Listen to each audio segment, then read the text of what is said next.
प्रसादाद् भगवते प्रसादो यस्या प्रसादान्न कुतयोऽपि ध्यायों स्तुवं स्तुष्यो यशस्त्रिसन्धं वन्दे गुरो श्रीचरणरविन्दम्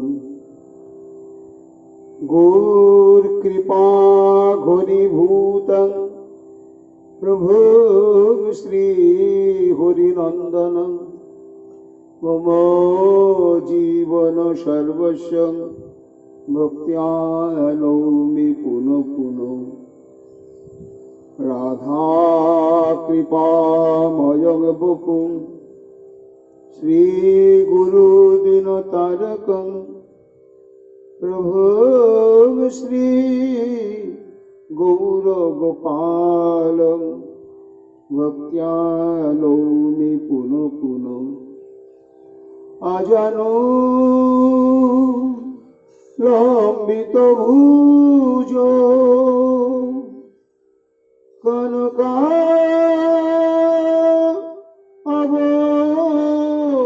कनकावदातो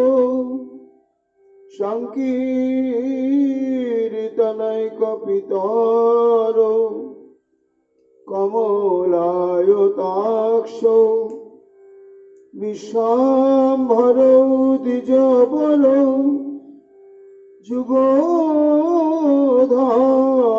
जुगोधर्मपालो वन्दे जगत् प्रियकरो करुणावतारो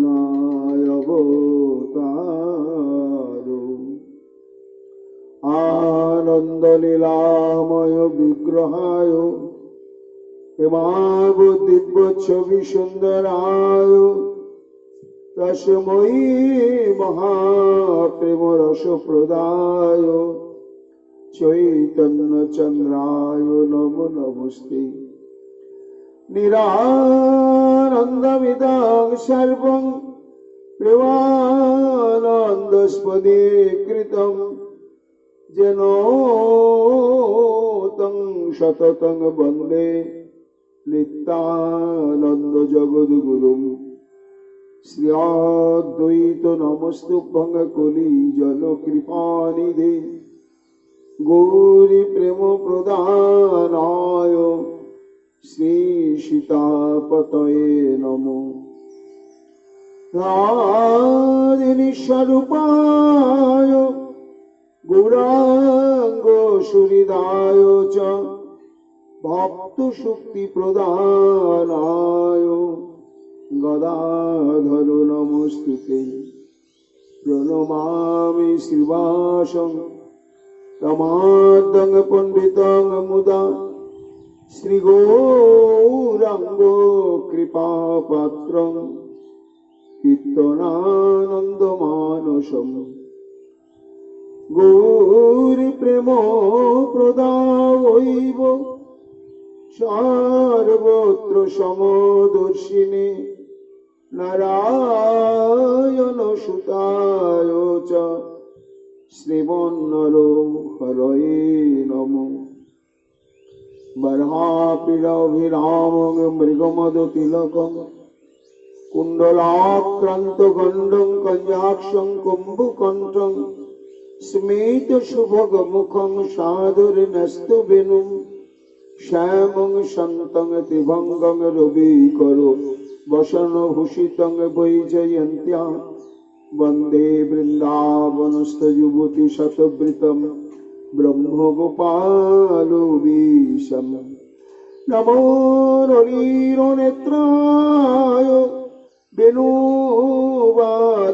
वेणुवाद्यविनोदिने राधाधर सुधापानं शालिने वनमालिने हे कृष्ण करुणा सिंधु दीनबंधु जगत्पति गोपेश गोपिका कांत राधा कांत नमस्तुते मुखं करोति वाचालं पंगुं लंघयते गिरिं जाति कृपा तमं वन्दे परमानंद माधवम तप्त कांचन गौरांगी राधे वृंदावनेश्वरी वृषभानु सुते देवी तंग नमामि हरिप्रिये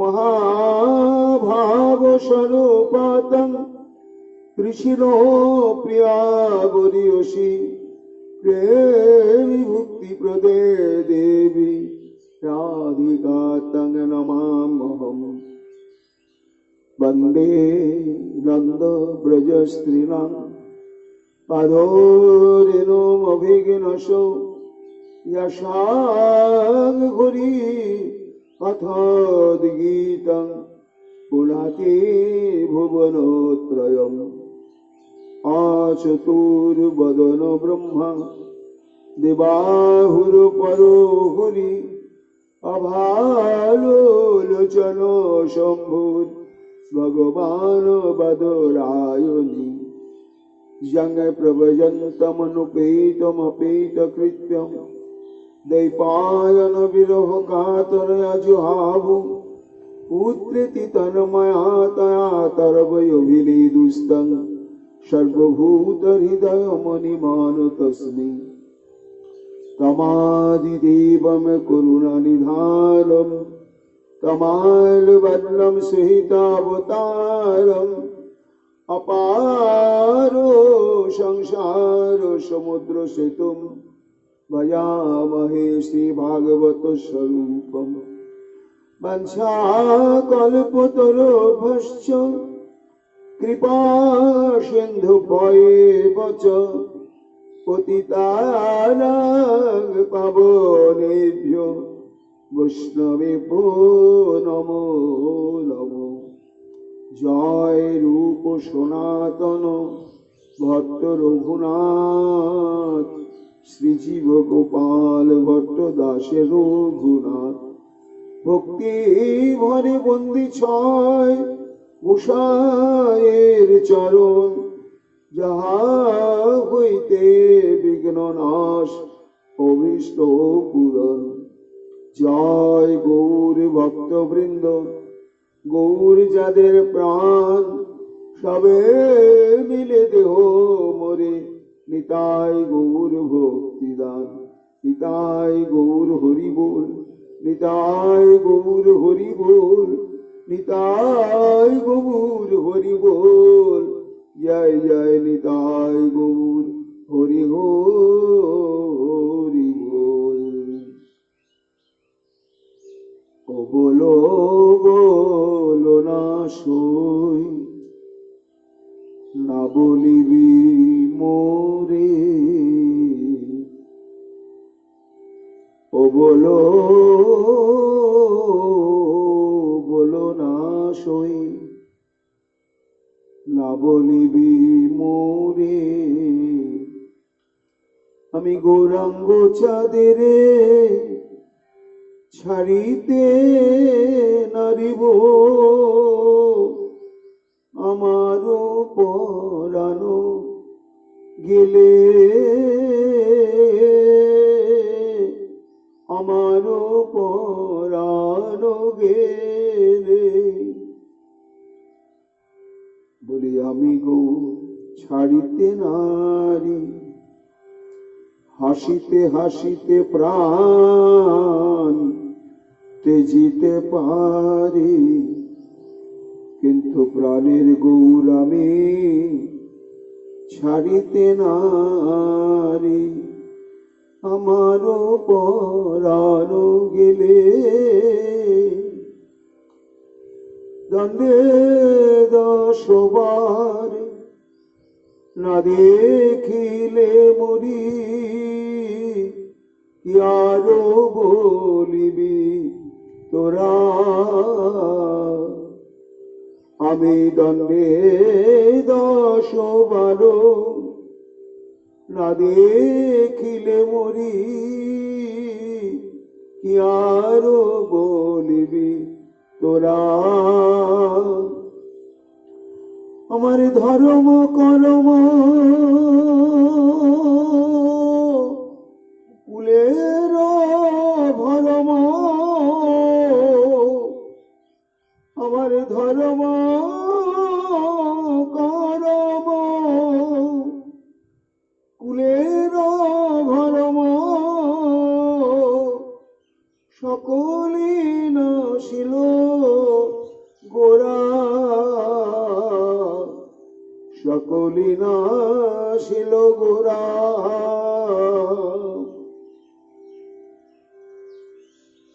বলি গেল গেল আমার সকলি গেল, কুলশীল মান যাহা ছিল, গেল গেল আমার সকলি গেল। ধরম করম যাহা ছিল, ওই গৌরী রূপে নয়ন দিয়ে আমার কুলশীল মান যাহা ছিল, গেল গেল আমার সকলি গেল। সকলি নাশিল গোরা, তাই গৌরাঙ্গ লাগিয়া বনবাসী হব। আমি কুলে তিলাঞ্জলি দেব, গৌরাঙ্গ লাগিয়া বনবাসী হব। কুলে তিলাঞ্জলি দেব, আবার রাগ সুতা দিয়া চরণ দুখানি, রাগ সুতা দিয়া চরণ দুখানি, হৃদয়ে গাথিয়া থব গো, হৃদয়ে গাথিয়া থব।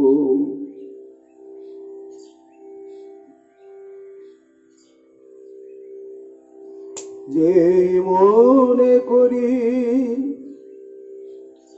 গৌরাঙ্গ পাশরি, আমি নয়ন মুদিয়া থাকি, নয়ন মুদিয়া থাকি। যে মনে করি গৌরাঙ্গ পাশরি, নয়ন মুদিয়া থাকি, নয়ন মুদিয়া থাকি। সোনার বরণ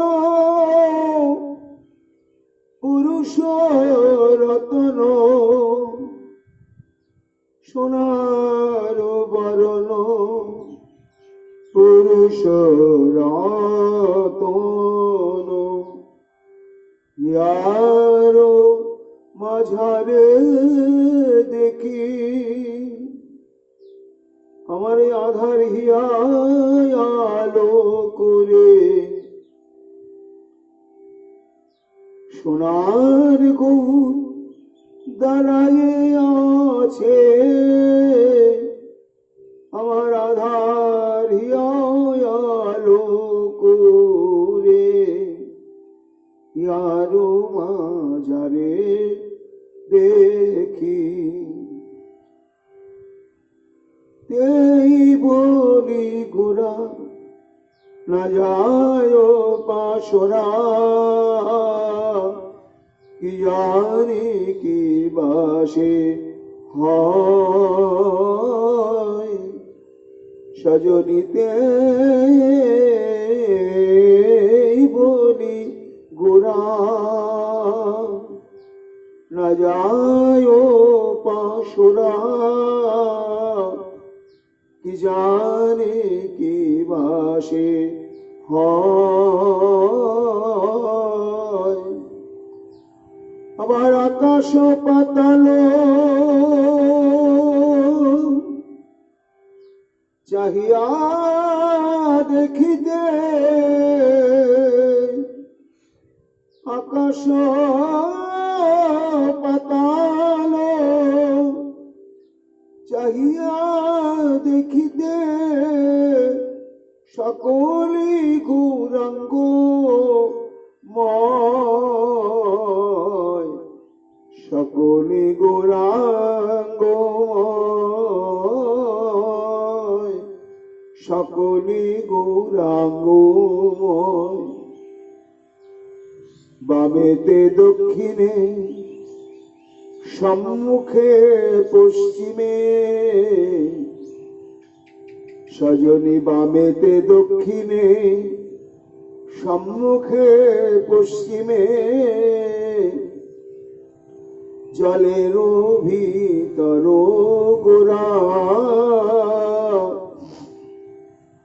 জলের ভিতরে গোরা। আবার জনমের মতো অঞ্জন হইয়া, জনমের মতো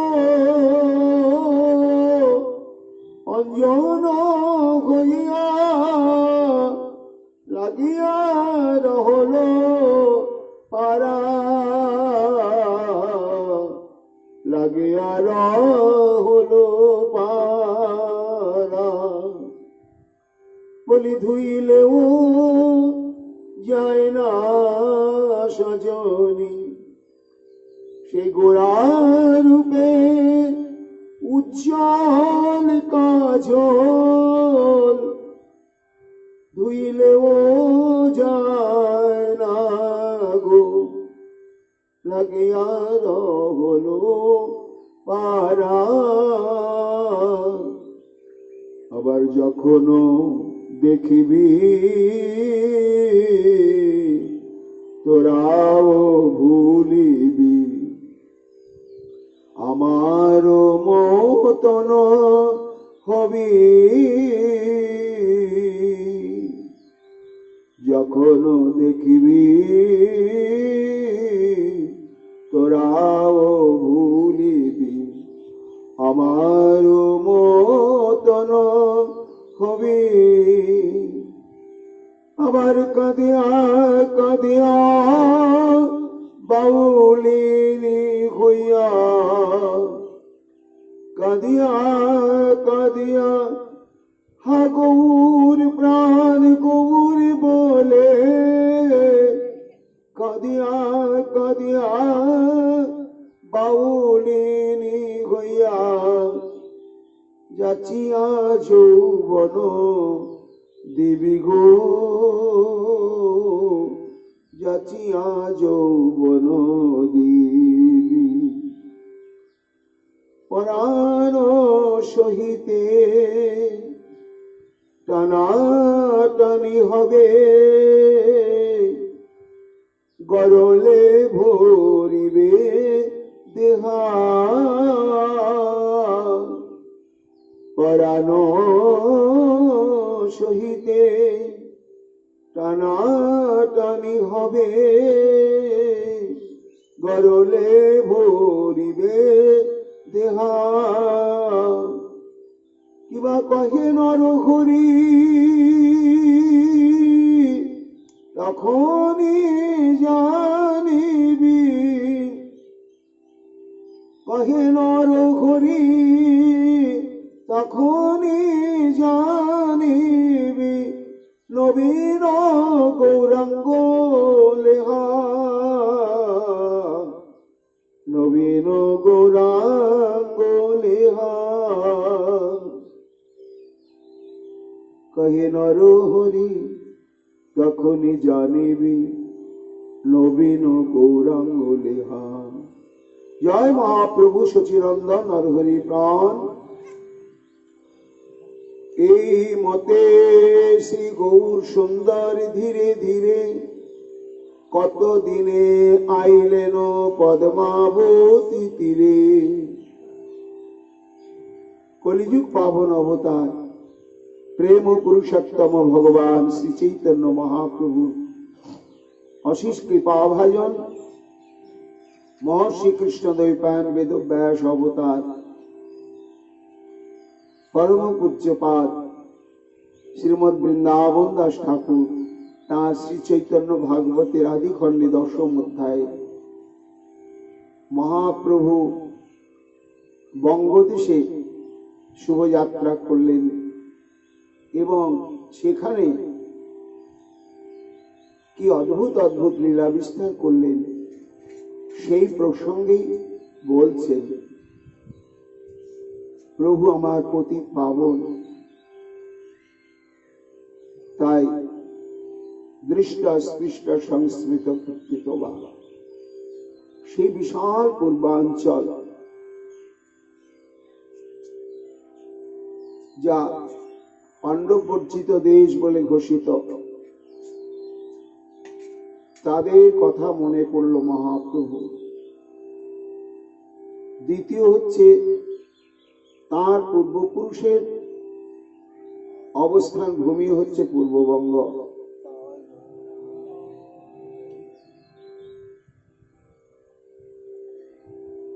পূর্বপুরুষের বাসস্থান, দর্শন এবং জগন্নাথ মিশ্র ঠাকুরের আরো সমস্ত পূর্বপুরুষ জ্ঞাতিগোত্র তারাও সেখানে ছিলেন। তাদের সান্নিধ্য প্রাপ্তির উদ্দেশ্যে মহাপ্রভু এই বঙ্গদেশ গমনের বাসনা নিয়েই ধীরে ধীরে অগ্রসর হচ্ছেন। শচী দেবীর পরিচর্যার জন্য লক্ষ্মীপ্রিয়াকে দায়িত্ব দিলেন। এইবার কতিপয় শিষ্যবর্গকে নিয়ে চললেন। পদ্মাবতী নদীর তরঙ্গ শোভায়তী উত্তম পুলিন বন জল বহুতী। কোন পথে গিয়েছিলেন এবং পূর্ববঙ্গে মহাপ্রভু কোন কোন গ্রামে অবস্থান করেছিলেন এটি কিন্তু বৃন্দাবন দাস ঠাকুর উল্লেখ করেন। তিনি বঙ্গদেশে গিয়েছিলেন এবং বেশিরভাগ সময় পদ্মা নদীর নিকটেতে অবস্থান করেছিলেন।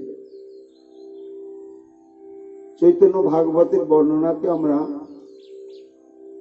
সেটি অনুভব করতে পারি, কিন্তু সমগ্র তদানীন্তন পূর্ববঙ্গে মহাপ্রভুর এই শুভাগমনের যে বিশাল প্রভাব পড়েছিল এবং সেই প্রভাবটি পদ্মাবধি পর্যন্ত প্রবাহিত হয়েই চলেছে। পদ্মার শোভা অপূর্ব। পদ্মাবতীর নদীর তরঙ্গ শোভা অতি উত্তম পুলিন বন জল বহু প্রতি। চলতে চলতে যখন সেই পদ্মাবতী নদীর তীরে গিয়ে উপস্থিত হলেন মহাপ্রভু, তখন পদ্মাবতীর শোভা অতুলনীয়, ঠিক যেন বৃন্দাবনের শ্রী যমুনা। দুই দিকে অপূর্ব উপবন সমূহ, তারপরে দুই দিকে তীরভূমি শস্য শ্যামলা, এবং পদ্মাবতীর যে তরঙ্গ, সেই তরঙ্গের মধ্যে একটা মাধুর্য রয়েছে। দেখি পদ্মাবতী প্রভু মহাকুতূহলে গণ সহ স্নান করিলেন তান জলে।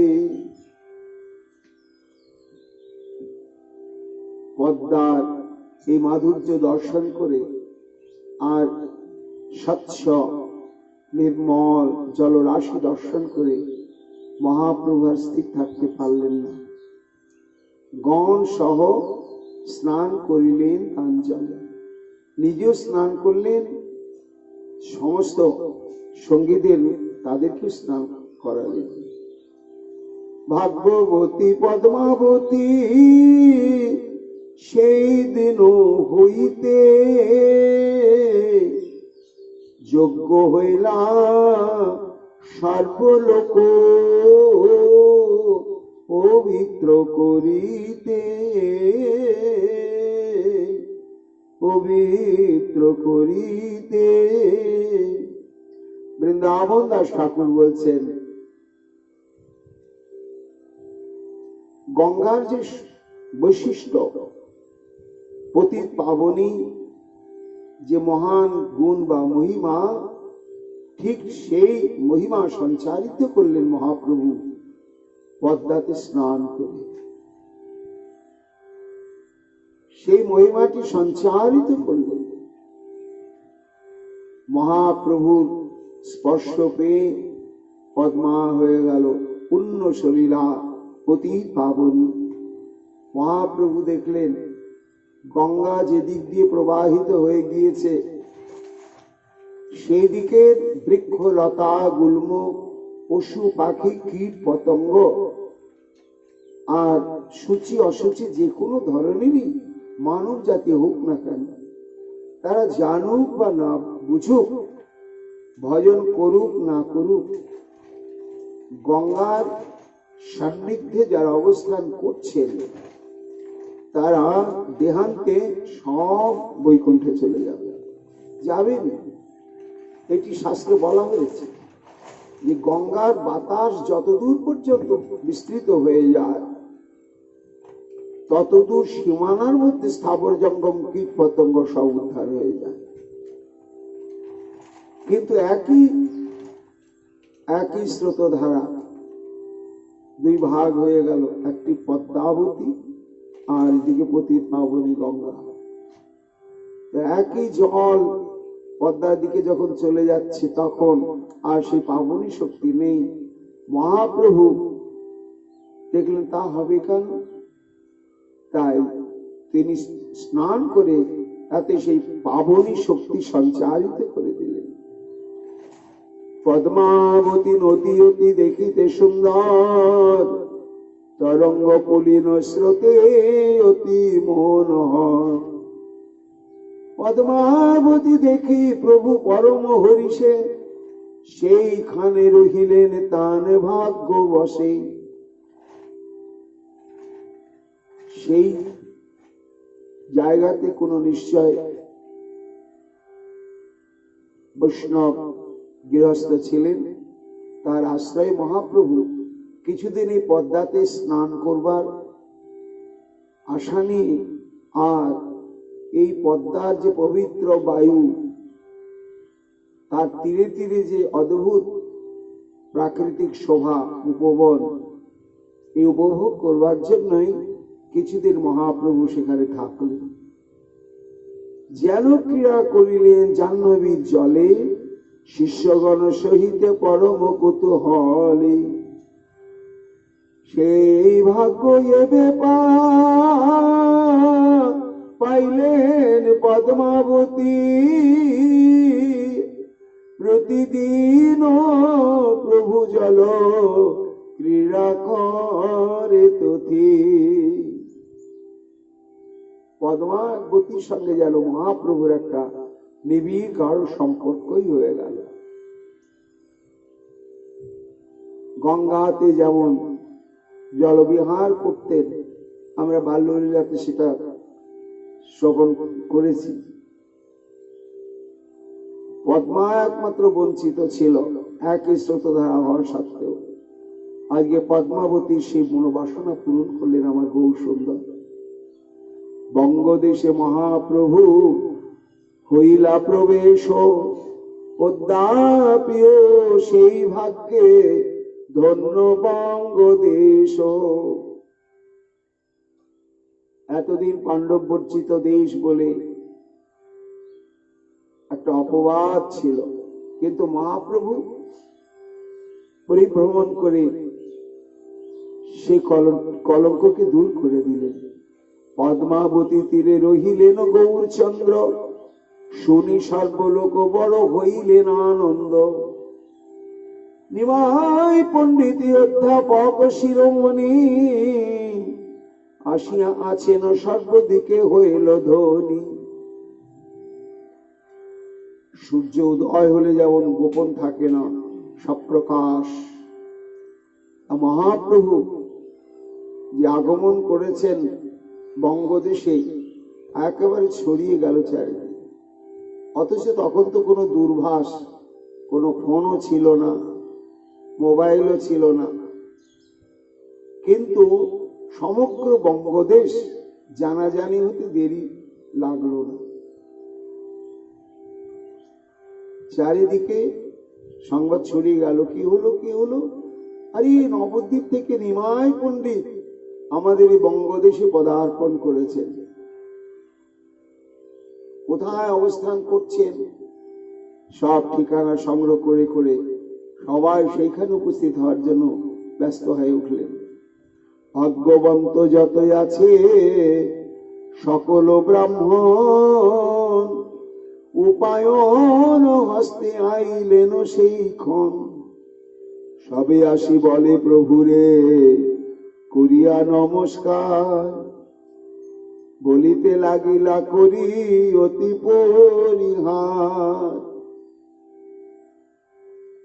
খালি হাতে কেউ আসছেন না, যারা মহাপ্রভুর সান্নিধ্য পেতে আসছেন প্রচুর সেবাযোগ্য সামগ্রী নিয়ে সমস্ত আসছেন, এসে মহাপ্রভুর কাছে আত্মনিবেদন করছেন। প্রভু, আমার সবাকার মহা ভাগ্যোদয় হইতে তোমার বিজয় আসি হইল এ দেশে।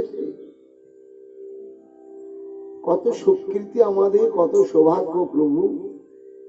তুমি যে অহৈতুকী করুণাময় কৃপাকারী, এটাই তার প্রমাণ। অর্থবিত্ত লই সর্বগোষ্ঠীর সহিতে যার স্থানে নবদ্বীপে যাই করিতে। সব বিদ্যা অনুরাগী বিদগ্ধ জন সবাই উপস্থিত হয়েছে। কত সৌভাগ্য! গঙ্গা স্নানে যাব, কত দূর, গঙ্গা এসে হাজির হয়েছে। আমরা 6 মাস থেকে প্রস্তুতি নিচ্ছি প্রভু, যে নবদ্বীপে আমরা নিমাই পণ্ডিতের কাছে গিয়ে কয়েক বছর অবস্থান করে পড়াশোনা করব, উপাধি প্রাপ্ত হয় তবেই ফিরব। তার জন্য অর্থবিত্ত সামগ্রী ইত্যাদি সংগ্রহ করার ব্যস্ততা নিয়ে আমরা সবাই মগ্ন ছিলাম। কিন্তু কি সৌভাগ্য, আজকে তুমি কৃপা করে সমাগত হয়েছ। হ্যাঁ, নদী অনায়াসে আপনি ঈশ্বরে আনিয়া দিলেন আমার সবার দুয়ারে। এটি তো আমাদের আশার অতীত প্রাপ্তি, এটা স্বপ্নেও আমরা কখনো আশা করিনি প্রভু। আমরা জানতাম তোমার সঙ্গ পেতে গেলে, তোমার ওই অফুরন্ত অতলান্ত বিদ্যা সমুদ্রের এক বিন্দু পেতে গেলে ওই নবদ্বীপেই যেতে হবে। কিন্তু হায়, আজ আমাদের কত সৌভাগ্য যে তুমি সমাগত হয়েছ। মূর্তিমন্ত তুমি বৃহস্পতি অবতার, তোমার সদৃশ অধ্যাপক নাহি আর। কার সঙ্গে তুলনা করা যাবে? হে প্রভু, তোমার জ্ঞান একমাত্র মহাবিজ্ঞ হচ্ছে বৃহস্পতি। বুদ্ধিতে, শাস্ত্র জ্ঞানে, সমস্ত দিক থেকে বৃহস্পতির সঙ্গে তুলনা করা যেতে পারে। কেন না, তোমার সদৃশ অধ্যাপক নাহি আর। বিদ্বান অনেকেই আছে, থাকেও, কিন্তু সহজ বদ্ধভাবে শিষ্যদের বা পড়ুয়াদের এই সমস্ত ব্যাকরণ থেকে আরম্ভ করে কাব্যাদি প্রসঙ্গ তাকে বোধগম্য করে দেওয়া, এই শক্তিটা সবার থাকে না, সবার থাকে না।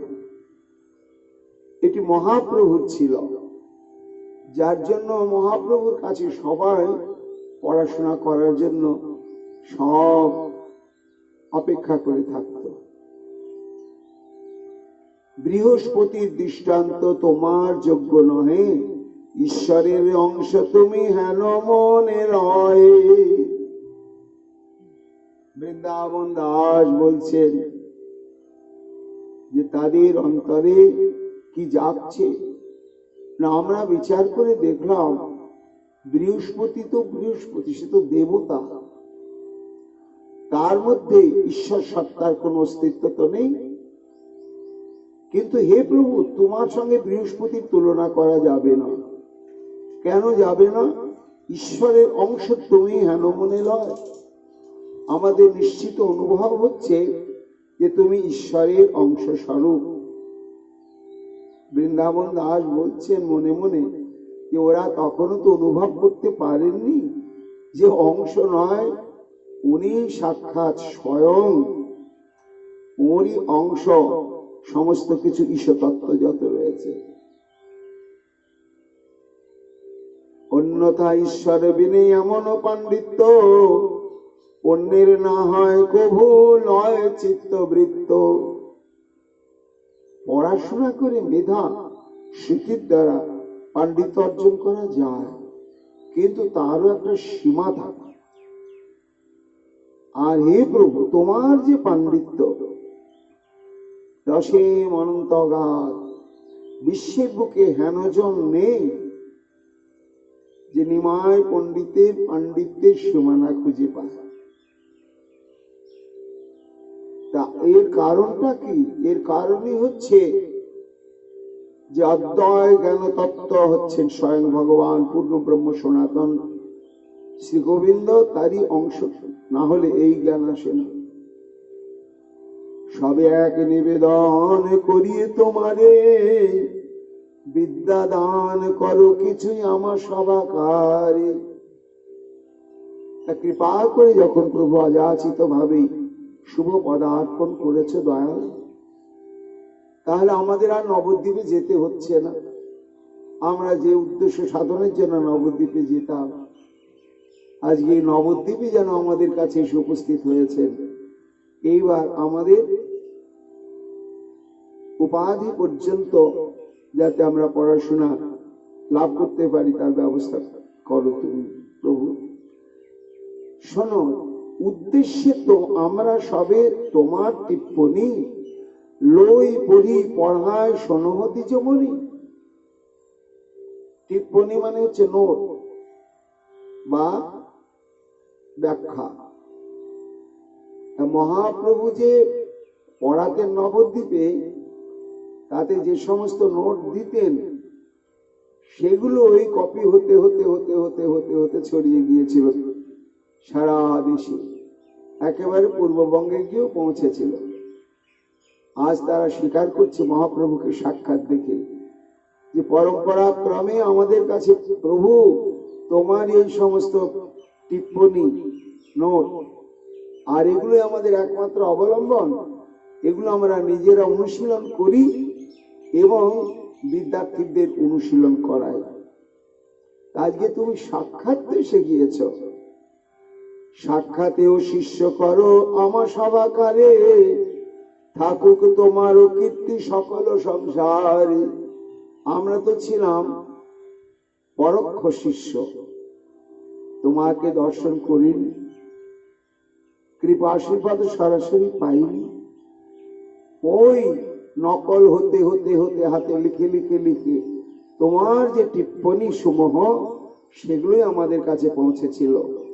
আর তাতেই আমরা ভাবতাম যে আমরা নিমাই পণ্ডিতের অনুগৃহীত। আজকে তো তুমি আর পরোক্ষ ভাবে নয়, সরাসরি তুমি এসে গিয়েছ প্রভু। যখন সরাসরি এসে গিয়েছ, সরাসরি তোমার চরণ আশ্রয় করে আমরা বিদ্যা অনুশীলন করব। হাসি প্রভু সভাপতি করিয়ায় আশ্বাস, কতদিন বঙ্গদেশে করিলা বিলাস। মহাপ্রভু বেশ কিছুদিন অবস্থান করলেন, করে সেইখানে অস্থায়ী টোল খুললেন। খুলে এইবার সমস্ত বিদ্যা প্রচার করতে শুরু করলেন। সেই ভাগ্যে অদ্যাপিও সর্ববঙ্গ দেশে শ্রীকৃষ্ণ চৈতন্য সংকীর্তন করে স্ত্রী পুরুষে। বৃন্দাবন দাস বলছেন আজও সেই প্রভাব পূর্ববঙ্গে প্রচন্ড ভাবে রয়েছে, প্রচন্ড ভাবে। ভক্তি প্রেম ভাব যদি দেখতে হয় প্রত্যক্ষ, তাহলে পূর্ববঙ্গেই যেতে হবে।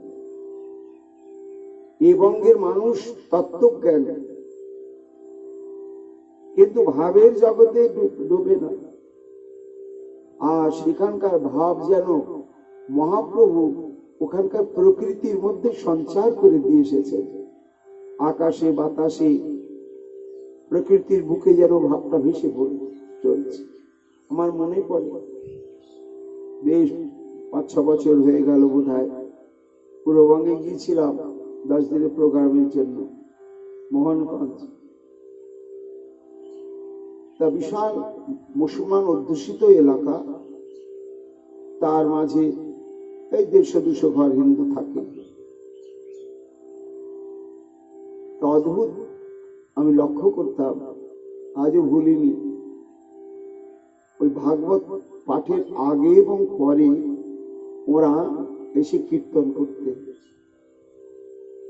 তা সেই কীর্তনের মধ্যে সবাই যোগদান করতে। তার মধ্যে 2-1 মূর্তি হাই স্কুলের শিক্ষক বা কলেজের অধ্যাপক থাকতে। কিন্তু আজও আমার চোখের সামনে ভাসে, পাঠের পরে যখন ওরা এই মহামন্ত্র নাম কীর্তন করতেন, তখন কি যে কান্না! অত বড় যে হাই স্কুলের শিক্ষক, অধ্যাপক বা সাধারণ মানুষ, মায়েরা বাবারা অন্তত ঘন্টা খানেক ধরে তাদের কান্নার রলি চলত। অভিভূত হয়ে যেতাম, আজও ভুলিনি। তাদের সদাচার আছে কিনা আছে আমার এটা বিচার নয়। যারা কৃষ্ণনাম করতে করতে এমনি ভাবে আত্মহারা হয়ে বেহুল হয়ে চোখের জলে সব ভুলে যেতে পারে, ওই ভাবটি ওই বস্তুটি পাওয়ার জন্য তো আমাদের ভজন। গৌরাঙ্গ বলিতে হবে পুলক শরীর, হরি হরি বলিতে নয়নে ববেনি। ওটা পূর্ববঙ্গে সহ সঞ্জাত এখনো আছে, এত প্রতিকূলতার মধ্যে রয়েছে। কেন না, এটাই হচ্ছে মহাপ্রভুর অশেষ কৃপা। সেই কৃপাটা এই বঙ্গে মনে হয় পড়ে। এই বঙ্গের ভক্তগণ তত্ত্ব নেই থাকে, আর সেখানে ভাবটাই হচ্ছে প্রধান। সেই কথাই বলছেন বৃন্দাবন দাস ঠাকুর, যে আজও পর্যন্ত সেখানকার মায়েরা বাবারা সেই মহাপ্রভু প্রচারিত ভাবরসে নিমগ্ন।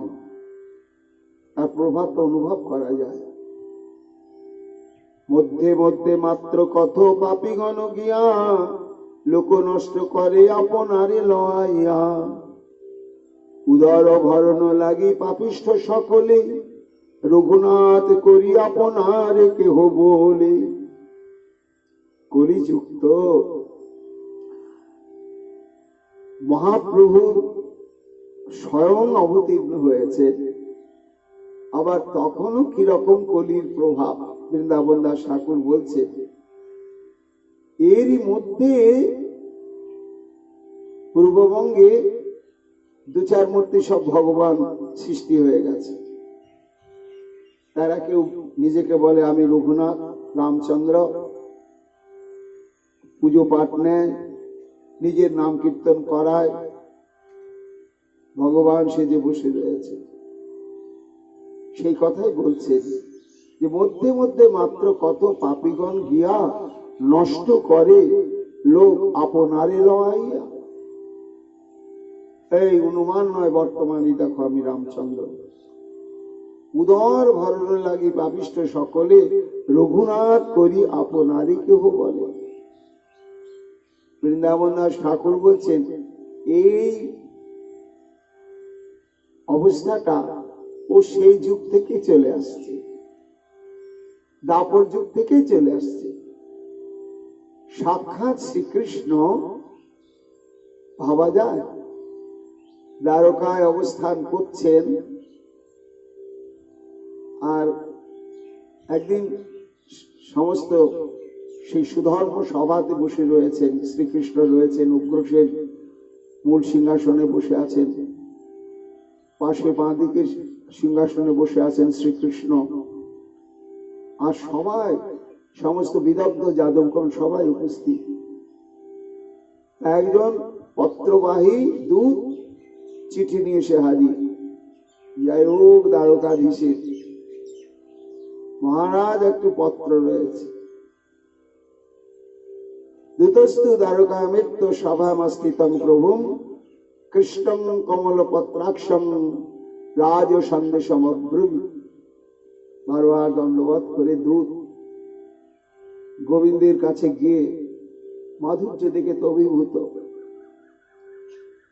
গিয়ে সেই পত্রটা প্রদান করে বলছেন যে দ্বারকানাথ, এই পত্রটি বিশেষভাবে পড়ুন, হৃদয়ঙ্গম করুন, তারপরে আমাকে জবাব দিতে হবে।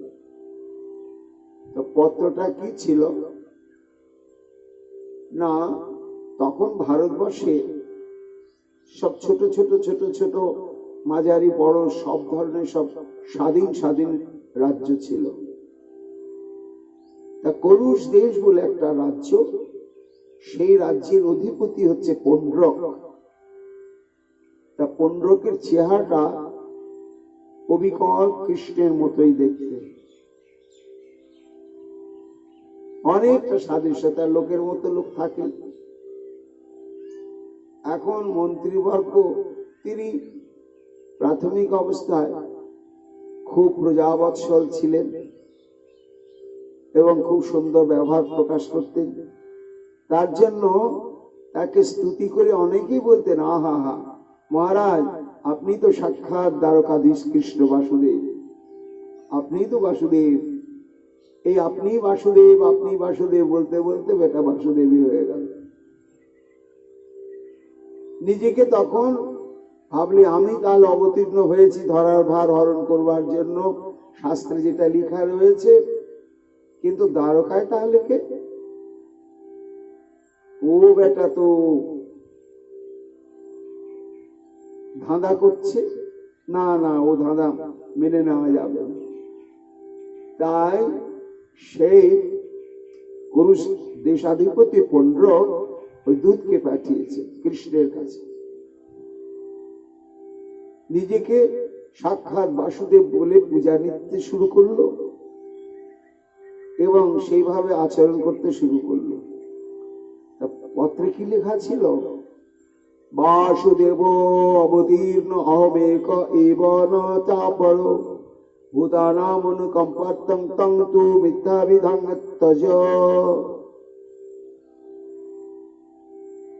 শোনো, আমি একমাত্র এই পৃথিবীর ত্রিতাপ তাপিত জীবের দুঃখ নাশ করবার জন্য আমি বাসুদেব অবতীর্ণ হয়েছি। আর তুমি বেটা কোন বাসুদেব? চিঠিতে লিখেছে তুমি লোক ঠকাচ্ছ নিজেকে বাসুদেব বলে, কাজে মিথ্যা বিধান তত্ত্যাজ। তোমার এই মিথ্যা পরিচয়টা যে আমি বাসুদেব, এক্ষুনি তুমি ত্যাগ করো। আর যদি না করো, জানি তমস্মানি চিহ্নানি মড্ডাদ বিভূষি সাত্তত তত্ত্বৈহি মাং তং শরণং নো চেদ্দেহি মবাহ।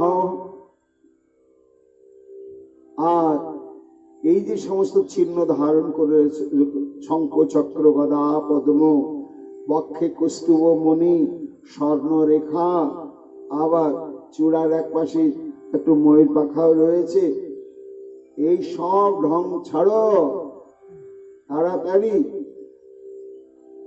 তারপরে আমার কাছে এসে ক্ষমা চাও। তা যদি না চাও, তাহলে তোমার সঙ্গে নিশ্চিত যুদ্ধ।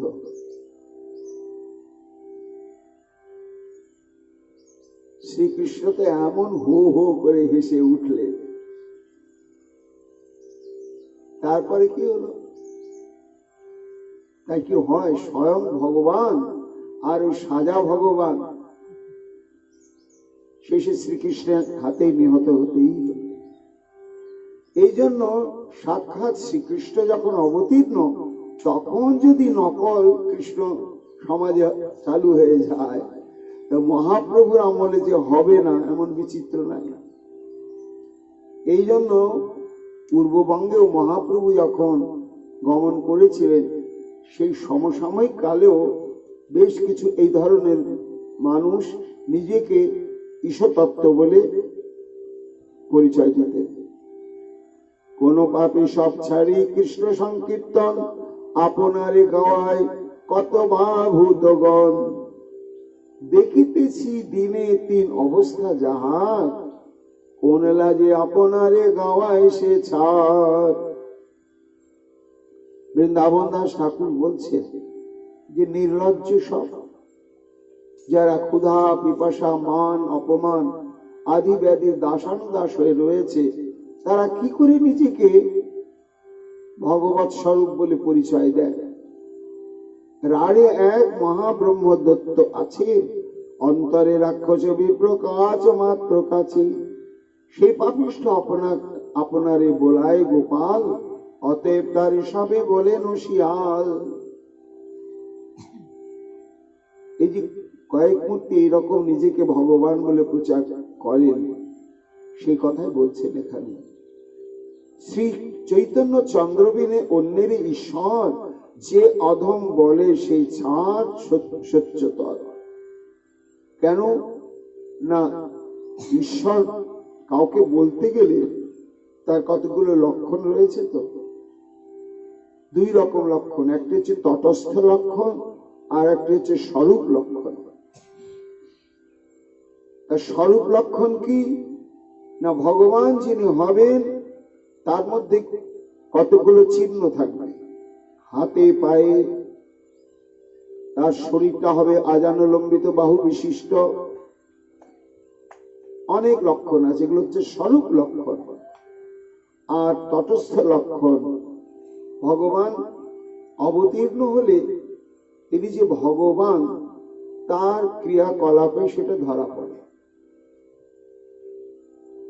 ভগবানকে বলতে হয় না আমি ভগবান, তাই কার্যের দ্বারা যে লক্ষণ প্রকাশ পায় সেটাকে বলা হয় তটস্থ লক্ষণ। আর আকৃতি প্রকৃতির দ্বারা যে লক্ষণগুলো প্রকাশিত হয় তাকে বলে স্বরূপ লক্ষণ।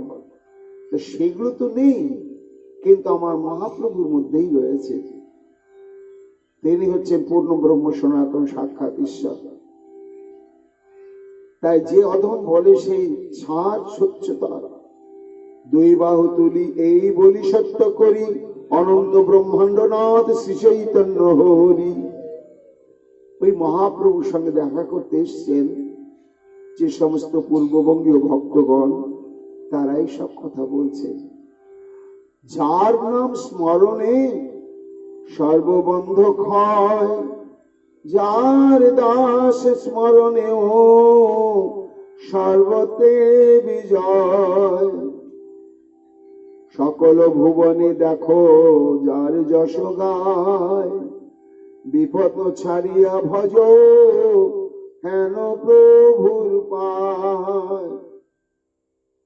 আরে কে ভগবান, এটা খুঁজতে যেতে হবে না, শাস্ত্র খোলো আর তার সঙ্গে লক্ষণ মিলিয়ে দাও, তাহলে কলিযুগে একমাত্র ভগবান কে? শাস্ত্রই বলে দিয়েছেন শ্রীকৃষ্ণ চৈতন্য মহাপ্রভু। হ্যাঁ, অলৌকিক শক্তিধারী অনেক পুরুষ থাকতে পারে,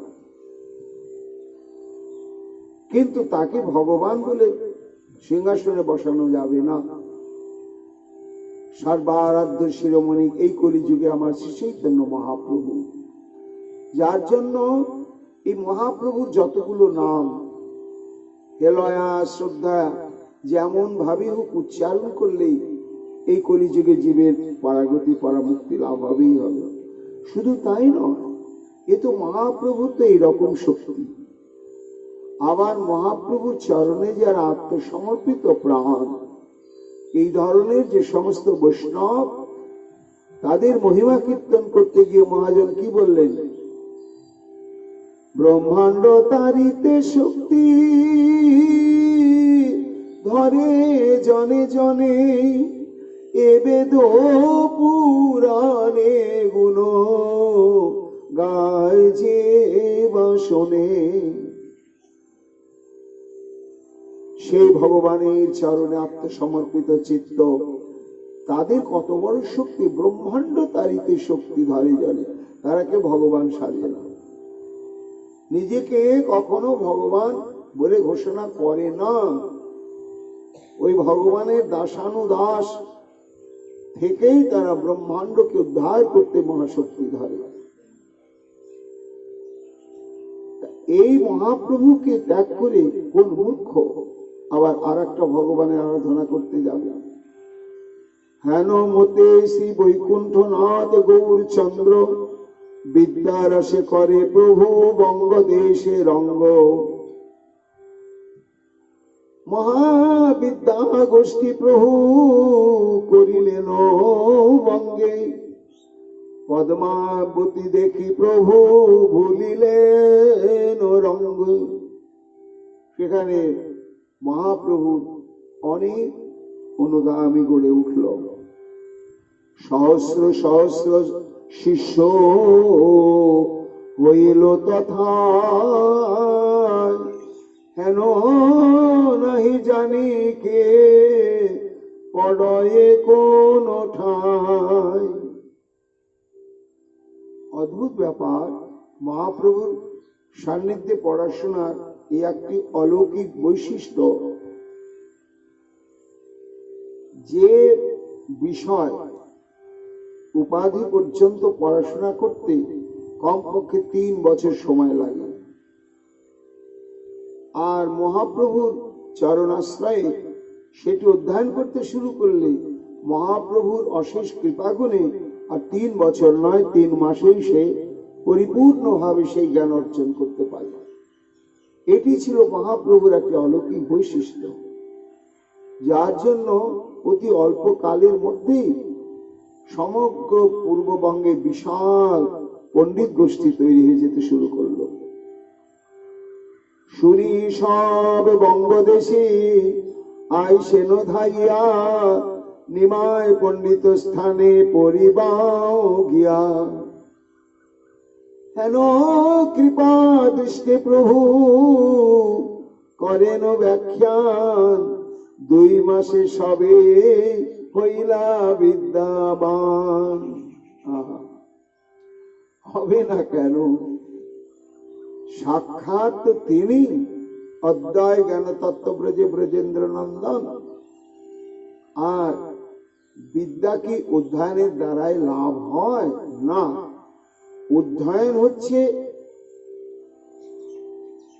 ওটা সাধন, কিন্তু বিদ্যা লাভ হয় গুরু কৃপাতে। গুরু কৃপাতে যেমন আরুণী ঋষির কথা তো বেদে আমরা জানি, গুরুকুল বিদ্যালয়ে পড়াশোনা করতেন। তখনকার দিনে এই ধরনের আবাসিক বিদ্যালয়ে সব ব্যবস্থা থাকতো, গোশালা থাকতো, ছাত্রদের সেই সব গোশালা গিয়ে গোমাতার সেবা পরিচর্যা করতে হতো। আবার বিশাল চাষবাসের ব্যবস্থা থাকতো, সেখানে গিয়েও পরিশ্রম করতে হতো। তার ফাঁকে ফাঁকে আবার বিদ্যা অর্জন করতে হতো। তার বিনিময়ে তারা অধ্যাপকের নিকটে তারা বছর পর বছর অবস্থান করে প্রসাদ পেয়ে স্বতন্ত্র কিছু আর ব্যয় করতে হতো না বিদ্যা অর্জন করতে। আরণ্য কৃষি, তাকে গুরুদেব বেশি কাজকর্মের মধ্যে ব্যস্ত রাখতেন, একটু পড়াশোনার সুযোগটা কমই দিতেন, অল্প সময় দিতেন। যা যা যা গরুটা দেখ, ওই মাঠে চাষ হচ্ছে ওখানে একটু দেখ। ওইখানে সময়টা অতিবাহিত, মনটা খুব দুঃখ হতো মাঝে মাঝে। অন্যান্য ছাত্রকে নিয়ে গুরুদেব এই বেদ পড়াচ্ছেন, এই পড়াচ্ছেন, আমিও পড়াশোনা তো করতে এসেছি, আর আমাকে শুধু কাজের। কিন্তু বিশ্বাস যে গুরু আশীর্বাদ আর গুরু কৃপাতেই সব লাভ হয়। একবার এরকম বৃষ্টি হয়েছে অনেকদিন পরে, আর সেই সময় চাষের মরশুম। এখন গুরুদেব তাকে পাঠিয়ে দিলেন, আর উনি যাত বাবা, জমিগুলো তো হঠাৎ বৃষ্টি হবে বোঝা যায়নি, আলবাধা নেই, জলগুলো সব বোধহয় বেরিয়ে চলে যাবে, তাহলে তো আর চাষ হবে না, এই বৃষ্টি আবার হবে কি না হবে কে জানে। তা গিয়ে তুমি আলটা বাঁধার ব্যবস্থা করো। সে গিয়েছে কোদালটা নিয়ে, গিয়ে দেখছে পরিস্থিতিটা এমন যে যতই কোদালের মাটি দিচ্ছে একেবারে এত স্রোত, সব মাটিগুলোই চলে যাচ্ছে। দেখছে সর্বনাশ, আর আমি যদি স্রোতটা কমার অপেক্ষায় থাকি জল সব বেরিয়ে যাবে, আর বাঁধ দিতেও পারছে না। শেষে কি করলে, সে নিজেই শুয়ে পড়ল।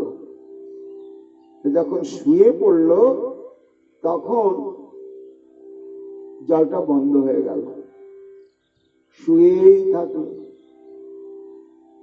এইবার গভীর রাত্রি হঠাৎ গুরুদেবের মনে হলো, ওহো, আর উনিকে তো পাঠিয়েছি সে জমির জল আটকানোর জন্য, ও তো ফিরে আসেনি।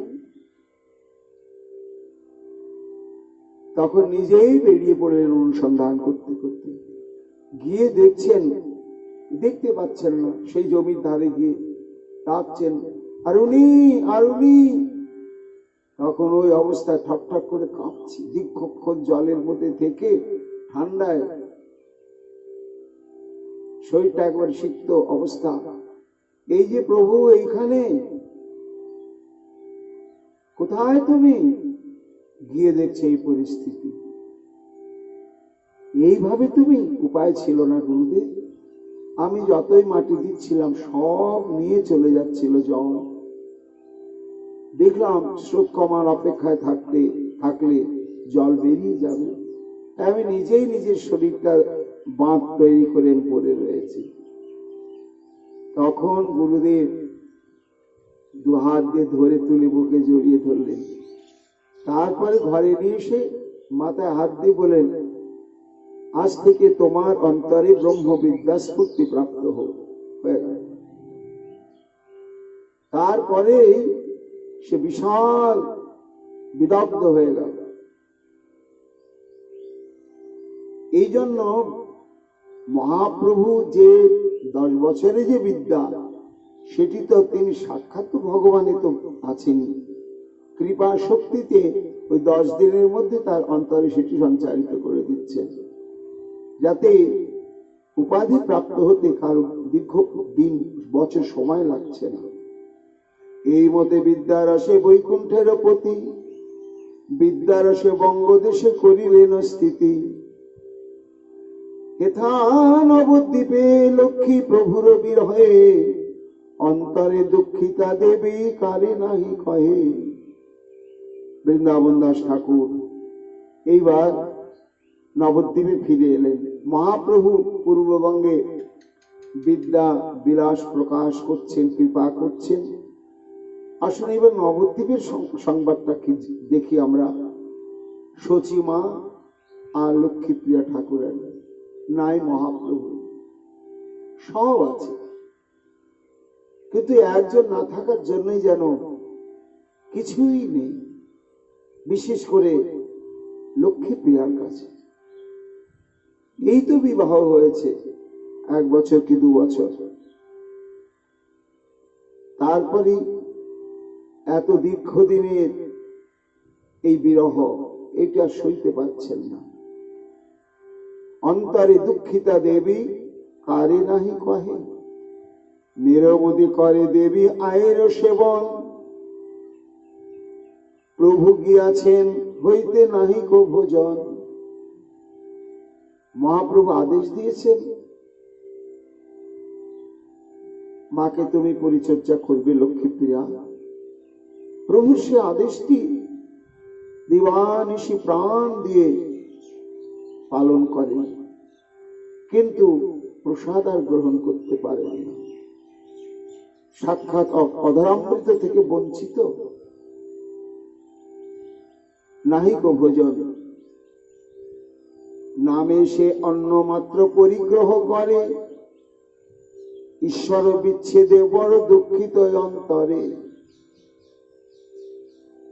ওই নাম মাত্র শুধু অন্ন গ্রহণ করে, আর মহাপ্রভুর বিরহে লক্ষ্মীপ্রিয়া ঠাকুরানী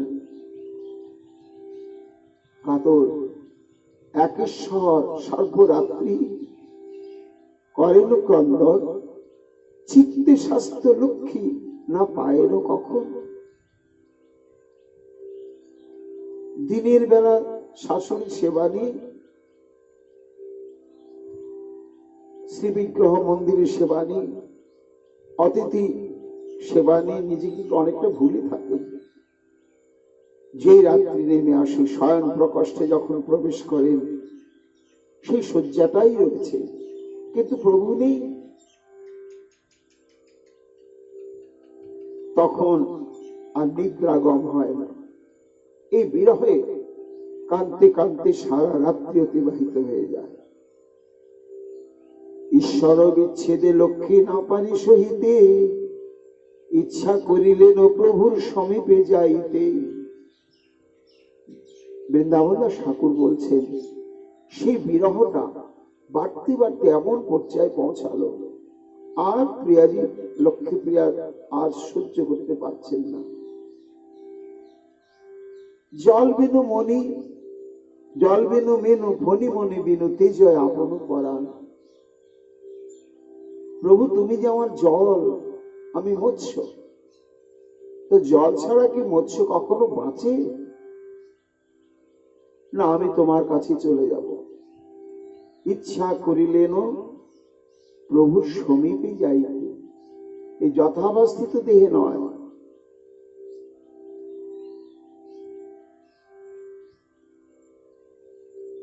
পরিণাম কি হলো? বৃন্দাবন দাস ঠাকুর লক্ষ্মীপ্রিয়ার অন্তর্ধান সম্বন্ধে সুস্পষ্ট কিছু বলেননি। কেবল বলেছেন যে প্রভু বিরহ সহ্য করতে না পেরে অন্তর্ধান করলেন বিষ্ণুপ্রিয়া দেবী। কিন্তু আমাদের লোচন দাস ঠাকুর তিনি বিস্তৃত লীলাটি বলেছেন। সেই লীলাটি কি না? প্রভু না দেখিয়া লক্ষ্মী কাতর অন্তর, প্রভুর বিরহ তাঁর স্ফুরে নিরন্তর। সহ্য করতে পারছেন না। আত্মহত্যা তো মহাপাপ।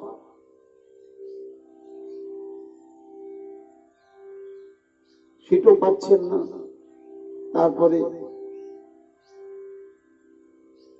আমি তো পার্বতী নয় যে যোগাগ্নি প্রজ্বলিত করে আত্মাহুতি দেব, সেটাও পাচ্ছেন না।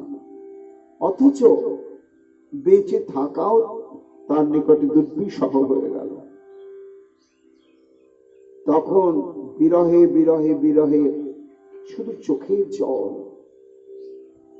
আর এই মুহূর্তে চিন্তা করলেন যে মৃত্যুটাই একমাত্র আমার কাম্য।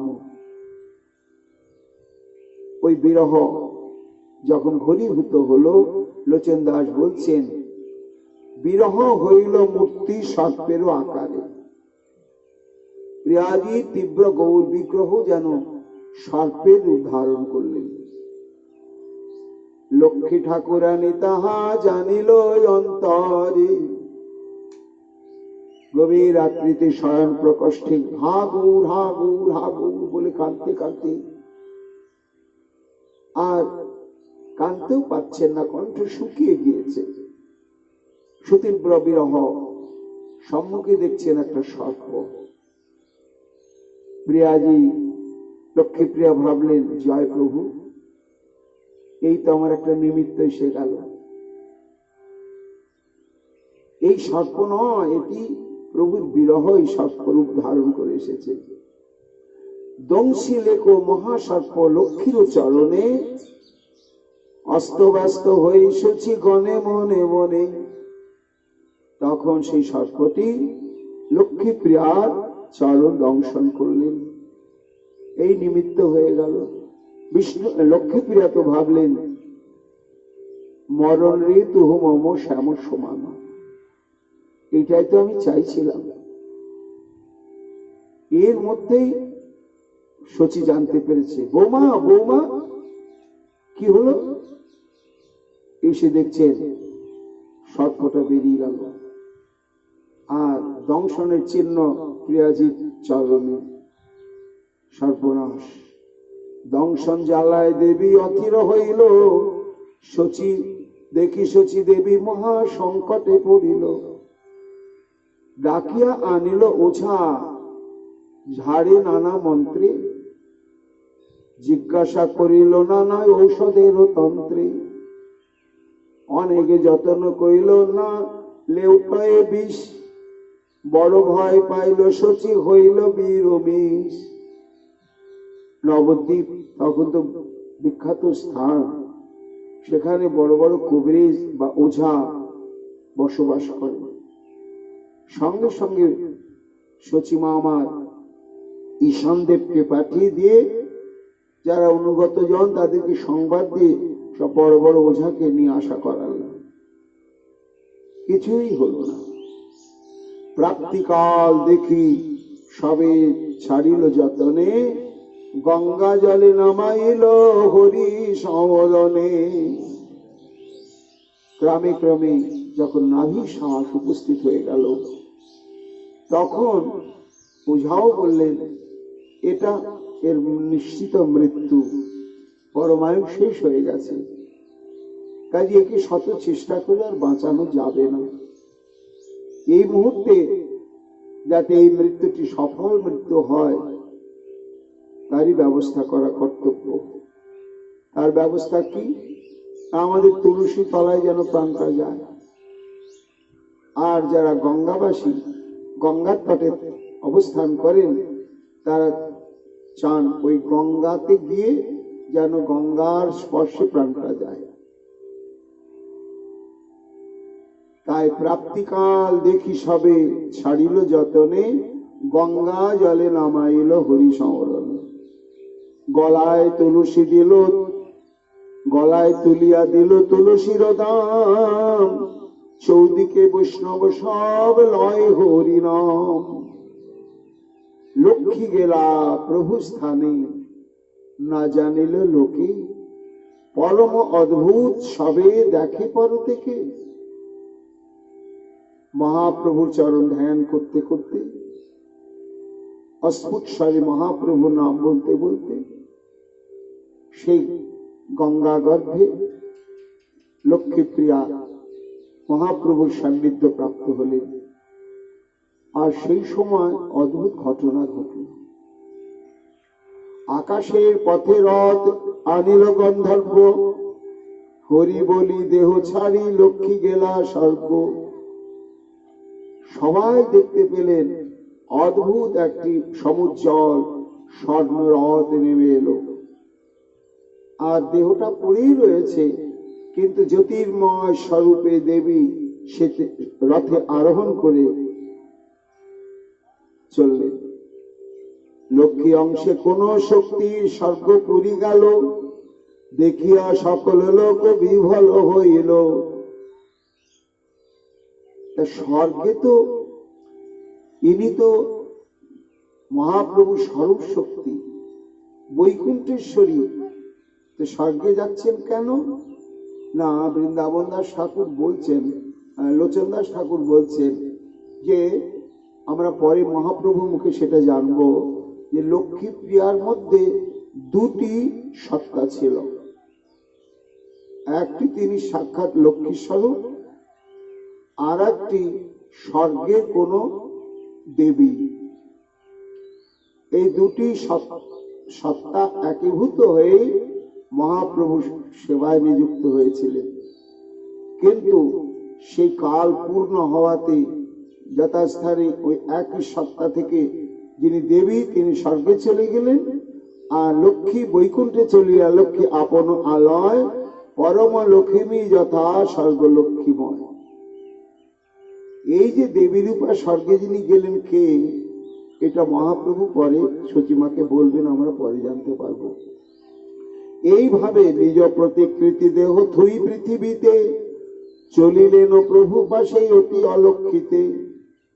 প্রভু পাদ পদ্ম লক্ষ্মী করিয়া হৃদয়, ধ্যানে গঙ্গা তীরে দেবী করিলা বিজয়। এখানে শচীর দুঃখ না পারি কহিতে, কাষ্ঠ দ্রবে আয়ের সে ক্রন্দন শুনিতে।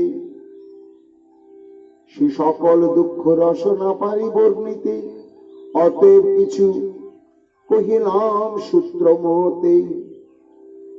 লক্ষ্মী প্রিয়ার অন্তর্ধানের পরে শচীদেবীর যে কি দুঃখ, কি আরতি, বৃন্দাবন দাস ঠাকুর সেই লীলা স্মরণ করে আর কলমে লিখতেই পারলেন না। লিখতে গেলে তিনি কান্নায় ভেঙে পড়ছেন। তাই শচীমায়ের বিলাপ, শচীমায়ের বেদনা প্রকাশ করতে পারলেন না, এটি লোচন দাস করেছে।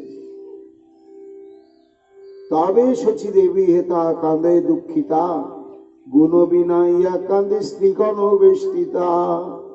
এটা তো নিয়মই রয়েছে, মায়েরা যখন দুঃখে জর্জরিত হয়ে যায়, শোকে বিহ্বল হয়ে পড়ে, তখন আত্মীয় স্বজন পাড়া প্রতিবেশী সব মায়েরা ঘিরে বসে। আর তখন সে আরো গলা ছেড়ে সব ওই স্মৃতিচারণ করতে থাকে কাঁদতে কাঁদতে। যিনি প্রাপ্তি হলেন তার সম্পর্কে নানা রকম স্মৃতিচারণ করতে থাকেন কাঁদতে কাঁদতে। শচীমা তাই করতে লাগলেন। নয়নে গলয়ে নির্ভিজে হিয়া বাস, শিরে করো হানি ছাড়িয়ে তপত নিঃশ্বাস।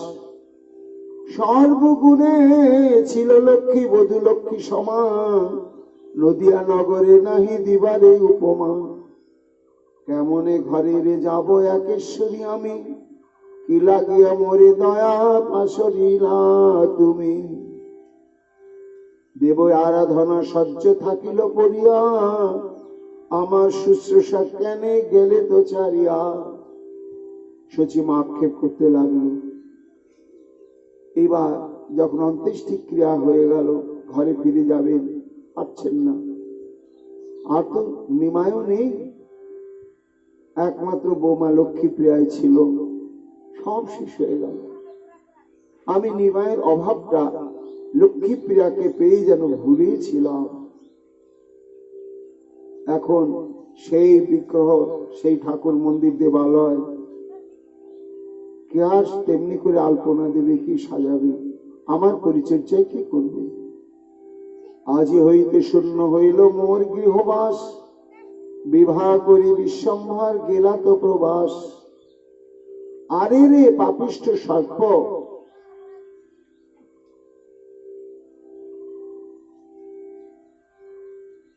তুমি ছিলে তুমি, আমারে না খাইলে কেনে জিতব দুখানি। মোর সেবা করিবারে বধূ নিয়োজিয়া, বিদেশে চলিলা পুত্র নিশ্চিত হইয়া। এই সমস্ত আক্ষেপ করে কাঁদতে শুরু করলেন।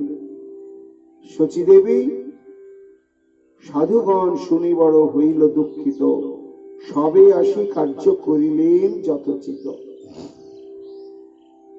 যতই শোকাবহ ঘটনা হোক, শাস্ত্র মতে সব কার্যই সমাধা হয়ে গেল, শ্রাদ্ধাদি হয়ে গেল, আনুষঙ্গিক যত কিছু পারলৌকিক কর্ম সুসমাধা হয়ে গেল। মহাপ্রভু এসব কিছু জানেন না। ঈশ্বর থাকিয়া কতদিন বঙ্গদেশে, আসিতে হইল ইচ্ছা নিজ গৃহবাসী। তবে গৃহে প্রভু আসিবেন হেন শুনি, আর যেন যার যেন শক্তি সবে দিলা ধন আনি।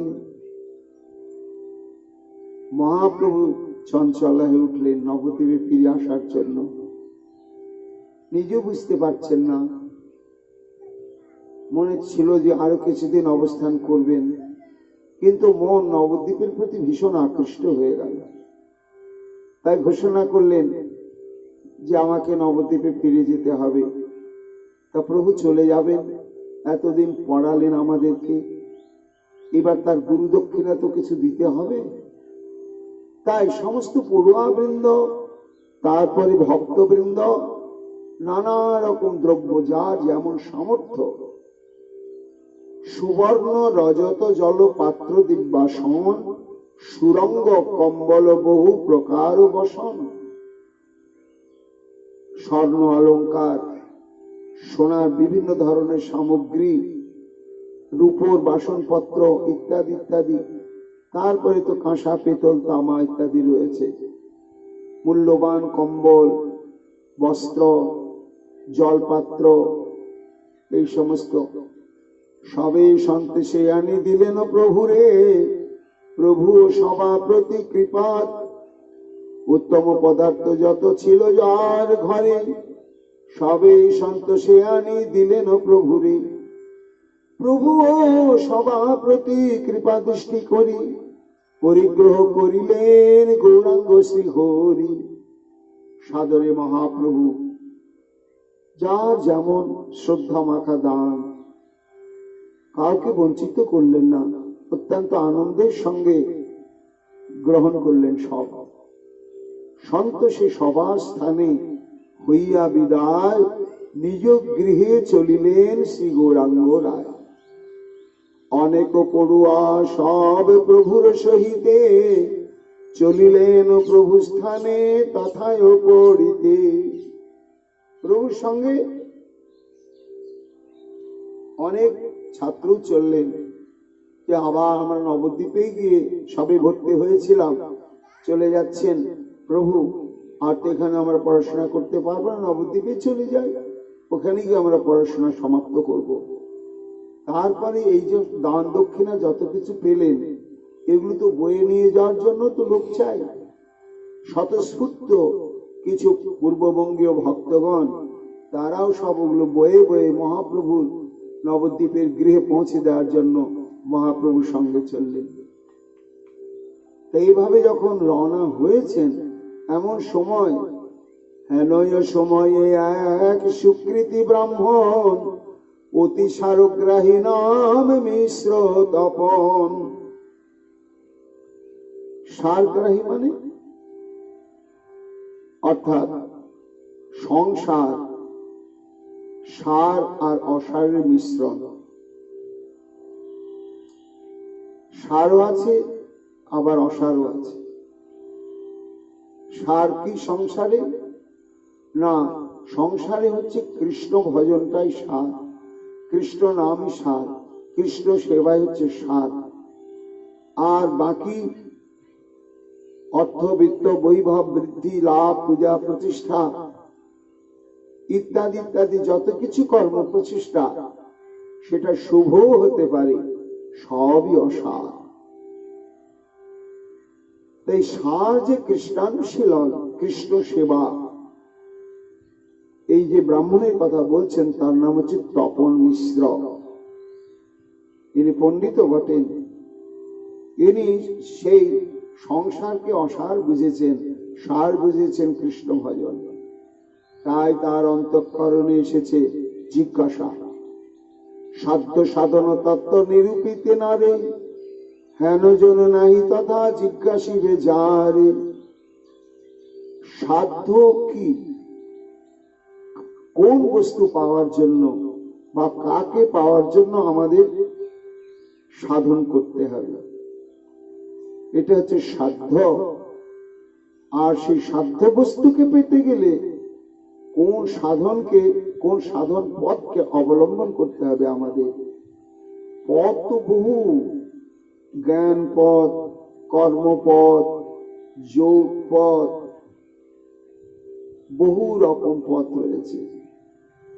কিন্তু সাধ্য বস্তু বহু রকম রয়েছে। তার শ্রেষ্ঠ সাধ্য বস্তু কি, এবং সেই বস্তু প্রাপ্ত হতে গেলে সাধনটাই বা কেমন, এটা নিজে নিজে অনুভব করতে পারছিলেন না তপন মিশ্র, এবং অনেককে জিজ্ঞাসা করেও ঠিক যথার্থ শাস্ত্রসম্মত উত্তর তিনি পাননি। নিজ ইষ্ট মন্ত্র সদা জপে রাত্রি দিনে, সুয়াস্তি নাহি চিত্তে সাধনাঙ্গ বিনে। ভাবিতে ভাবিতে একদিন রাত্রি শেষে সুস্বপ্ন দেখিরা বিপ্র নিজ ভাগ্য বসে। মুক্তাকাঙ্ক্ষায় সদ্গুরু প্রাপ্তি, অর্থাৎ মানুষের ভেতরে যখন মুক্তির আকাঙ্ক্ষা তীব্র থেকে তীব্রতম হয়ে যায়, তখনই ভগবত কৃপা তার প্রতি নেমে আসে। তার কোনো অভাব ছিল না, সংসারে কোনো অভাব অনটন ছিল না তপন মিশ্রের, কিন্তু অশান্তি কি না, যে উদ্দেশ্যে মানব জন্মপ্রাপ্ত হলাম, ব্রাহ্মণ কুলে জন্মগ্রহণ করলাম, সেই সাধ্য বস্তুটাই জানতে পেলাম না। আর কোন পথকে অবলম্বন করে সেই সাধ্য বস্তুকে পাবো তারও সন্ধান জানলাম না। এই জীবনের জড় জাগতিক ভোগ বিলাসে আমার কি সুখ। এই যে তীব্র ব্যাকুলতা, এই ব্যাকুলতাই তো ভগবত কৃপার একমাত্র হেতু। ভগবত কৃপা কি হলো না, সেই অস্থির অবস্থাটা যখন তুঙ্গে উঠেছে, তখন রাত্রিবেলা স্বপ্ন দেখলেন। কি স্বপ্ন দেখছেন? সম্মুখে আসিয়া কহে এক দেব মূর্তিমান, ব্রাহ্মণের কহে গুপ্ত চরিত্র আখ্যান। গভীর রাত্রিতে হঠাৎ দেখছেন স্বপ্নের মধ্যে এক জ্যোতির্ময় মহাপুরুষ তার সামনে এসে দাঁড়িয়েছে, সুমধুর কণ্ঠে তাকে ডাকছে, শোনো শোনো ওহে দ্বিজ পরম সুধীর, চিন্তা না করিও আর মন কর স্থির। হে তপন মিশ্র, তুমি দুশ্চিন্তাগ্রস্ত হয়েছ কেন? অন্ন জল ত্যাগ করেছ, আত্মীয় স্বজনের সঙ্গে স্বাভাবিক ব্যবহারও করতে পারছ না, এত উতলা হয়েছ কেন? একটু তুমি ধৈর্য ধরো, তুমি আমার কথাগুলো মন দিয়ে শোনো। নিমায় পণ্ডিত পাশ কলহ গমন, দেহ কহিবেন তোমার সাধ্য সাধন। এই দেখো, এই বঙ্গেতে নিমায় পণ্ডিতের শুভাগমন ঘটেছে, অমুক গ্রামেতে অমুক ভক্ত গৃহে রয়েছেন, তুমি এক্ষুনি তার কাছে যাও। রাত্রি প্রভাত হওয়ার সঙ্গে সঙ্গে, কেন? তিনি নবদ্বীপে যাওয়ার জন্য উদ্যোগ হয়েছেন। বিলম্ব করা তোমার উচিত হবে না, তুমি সেইখানেই যাও। গেলে তোমার সব সিদ্ধান্ত তুমি জানতে পারবে। কেন জানো? মনুষ্য নহেন দেহ নর নারায়ণ, নররূপে লীলা তার জগত কারণ।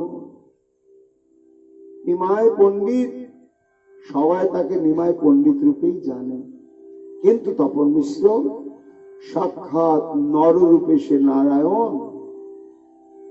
সেই হচ্ছে একমাত্র যে বিদ্যার দ্বারা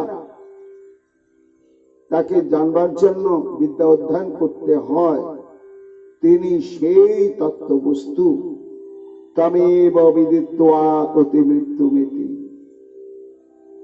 বেদগোপ্য এই সকল না কহিবে কারে, কহিলে পাইবে দুঃখ জন্ম জন্মান্তরে। আর বেশি কিছু বললেন না। স্বপ্নে সে মহাপুরুষ শুধু বললেন, নিমায় যে সাক্ষাৎ নারায়ণ, এটা তোমাকে বললাম, আর তুমি সেখানে গেলে তোমার সব সমাধান হবে। আর আমি যে তোমাকে স্বপ্নে ঘটনা বললাম, এটা তুমি কিন্তু কারো কাছে প্রকাশ করবে না, কারো কাছে প্রকাশ করবে না, তাহলে তুমি অল্পায়ু হবে। অন্তর্ধ্যান হইলা দেব ব্রাহ্মণ জাগিলা, সুস্বপ্ন দেখিয়া বিপ্র কাঁদিতে লাগিলা। আর ঘুম হলো না, কাঁদতে লাগলে। অহোভাগ্য মানি কোন চেতন পাইয়া, সেই ক্ষণে চলিলেন প্রভু ধ্যাইয়া। সকাল হতে না হতে স্নান ধ্যান করে আর দেরি নয়। কাঁদতে লাগলেন। কেন? না গোবিন্দের কৃপা অনুভব করি। তোমার এত কৃপা প্রভু, আমি যেন কান্ডারি শূন্য অকুল সমুদ্রে ভেসে চলা একটা নৌকো হয়েছিলাম। আমি ভবিষ্যৎ দেখতে পাচ্ছিলাম না, কিন্তু এই সময় তুমি অন্তর্যামী রূপে আমাকে ওই নিমায় পণ্ডিতের সংবাদটা প্রদান করলে। এত তোমার দয়া। বসিয়া আছেন যথা শ্রী গৌরাঙ্গ সুন্দর শিষ্যগণ সহিত পরম মনোহর। আসিয়া পড়িলা বিপ্র প্রভুর চরণে, জোড় হস্তে দাণ্ডাইলা সবারও সদনে।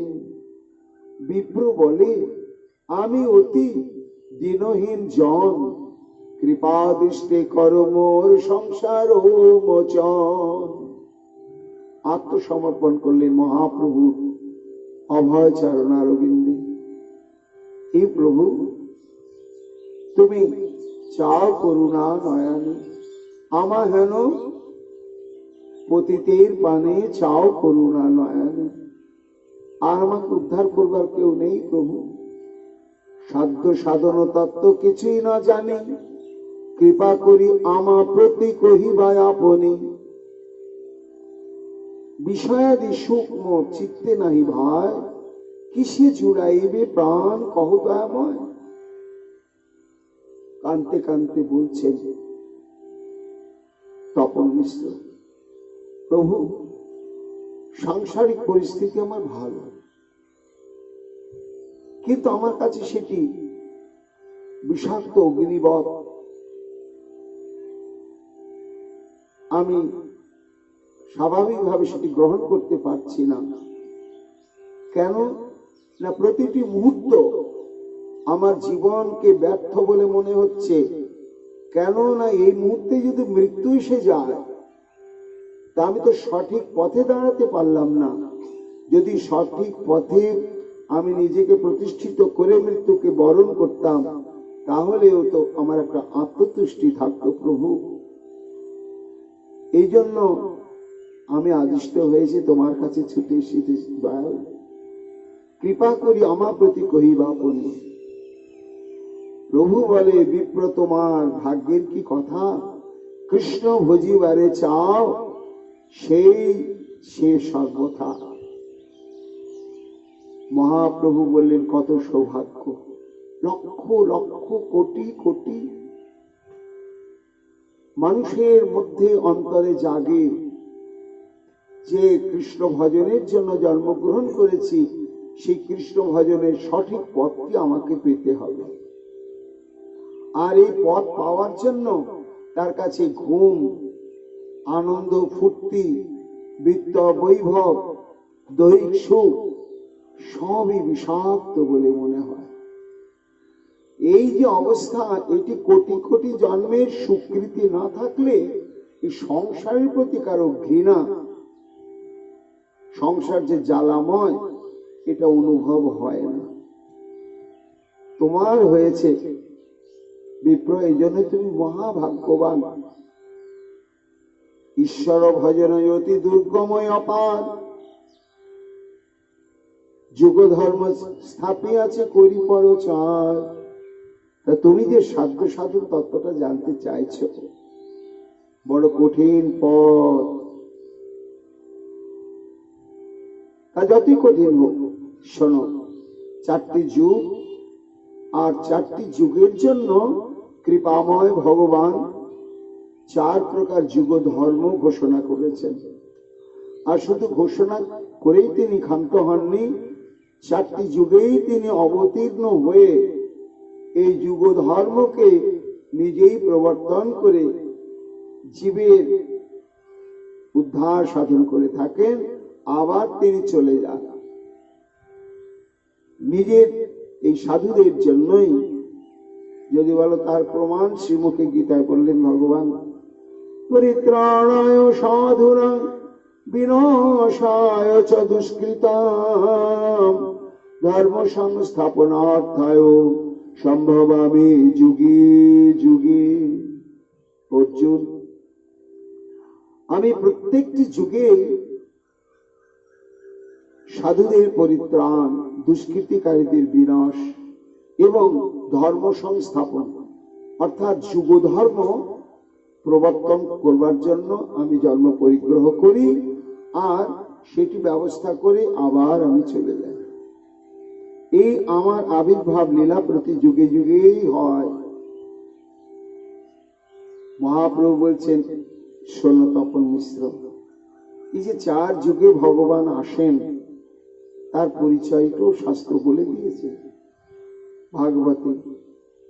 আসন বর্ণাস্ত্রয়োজস্য গৃহ্ণতয়নুযুগং তনু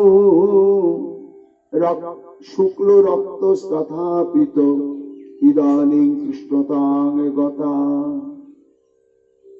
4 যুগে ভগবান 4টি বর্ণ নিয়ে অবতীর্ণ হন। গর্গাচার্য যখন নন্দালয়ে শ্রীকৃষ্ণের নামকরণ করতে যাচ্ছেন, তা আগে বলদেবের নাম করলেন, 3টা নাম রাখলেন। অত্যন্ত বলশালী হবে বলে এক নাম হবে বল, আর এ সবাইকে আকর্ষণ করে এক জায়গায় আনবে বলে নাম হবে শঙ্কর্ষণ, আর অত্যন্ত দেখতে সুন্দর এই জন্য এর 3য় নাম হলো রাম। আর শ্রীকৃষ্ণ নামকরণ করতে গিয়ে বললেন, মহারাজ এই তোমার ছেলেটা কি আর নামকরণ করব বলো, এ যুগে যুগেই আসে, 4 যুগে 4টি বর্ণ নিয়ে আসে। এইবার সেই 4টি বর্ণ কি? শুক্ল রক্ত তথাপিত, শুভ্রবর্ণ, রক্তবর্ণ, পীতবর্ণ।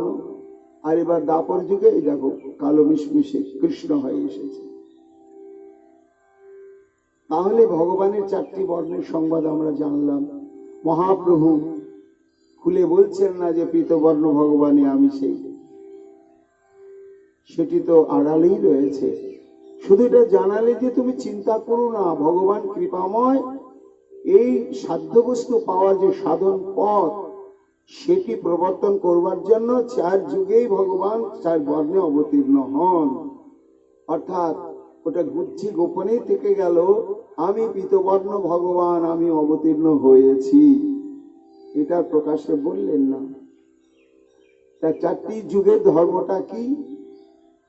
কৃতে যধ্যায়তে বিষ্ণু ত্রেতায়াং যজতমখৈ দাপরে পরিচর্যায়াং কলো তদ হরি সংকীর্তনাৎ। সত্য যুগে হচ্ছে যম, নিয়ম, আসন, প্রাণায়াম, প্রত্যাহার, ধারণা, ধ্যান, সমাধি, এই অষ্টাঙ্গিক যোগ সাধনা। ত্রেতা যুগে হচ্ছে যজ্ঞ, দাপরে হচ্ছে বিষ্ণুর অর্চন, আর কলিতে কিচ্ছু না, কেবল সংকীর্তন। অতএব কলিযুগে নাম যজ্ঞ সার, আর কোন ধর্ম কইলে নাহি হয় পার। এই যুগে যদি কেউ যজ্ঞ করে আগুন জেলে, তাহলে সেটাই যে মুখ্য তা নয়, সেটার কোনো অপেক্ষা নেই। একমাত্র নাম যজ্ঞই কলিযুগে সর্বশ্রেষ্ঠ। আর কোন ভগবত প্রাপ্তির নিমিত্ত অন্য কোন কর্মানুষ্ঠানের কোন অপেক্ষাই নেই। রাত্রি দিনে নাম লয় খাইতে শুইতে, তাহার মহিমা বেদে নাহি পারে দিতে। আর এই নাম সাধনের বিধান কি? আপন মিশ্র না, খাইতে শুইতে, খেতে নিতে শুতে বসতে শয়নে স্বপনে সর্বাবস্থায় এই নাম অনুশীলনীয়। শোনো মিশ্র, কলিযুগে নাহি তপযজ্ঞ, যেই জন ভজে কৃষ্ণ তাহার মহাভাগ্য। অতএব গৃহে তুমি কৃষ্ণ ভজ গিয়া, কুটিনাটি পরিহরি একান্ত হইয়া।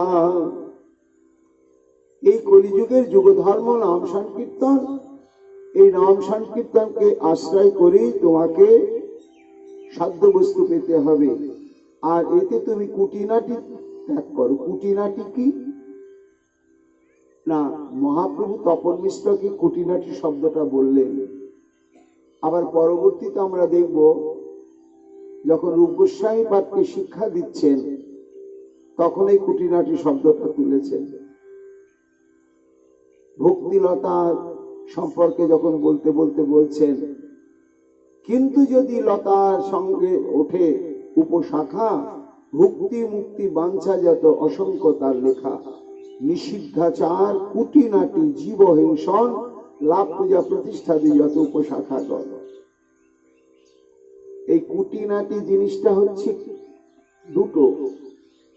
একটা হচ্ছে সব সময় আমি একটু যে ভজন করি খালি ঠুকিয়ে দেখা, এই তুই এই নিয়মটা পালন করতে পারিস, তোর বেকার জীবন, এই মন্ত্রটা পেয়েছিস, তুই পাশে তোটা, এটি আরম্ভ হয়ে যায়। আমি যে দীক্ষা নিলাম, ভজন করব, সিদ্ধি লাভ করব, ওটা নয়। তখন এই আর কি খুঁতখুঁতে, আচ্ছা আমার গুরুদেব যেটা বললেন সেটা কি ঠিক? ওই গুরুদেব তো আবার আর একটা বলছেন, সংশয় চিত্ত। এগুলো কি কুটিনাটি বুদ্ধি বলে। গুরু বাক্যে, শাস্ত্র বাক্যে অভ্রান্ত বিশ্বাস দিতে হবে। তাই তপন মিশ্র কুটিনাটি পরিহরি একান্ত হইয়া সাধ্য সাধন তত্ত্ব যে কিছু সকল, হরিনাম সংকীর্তনে মিলিবে সকল।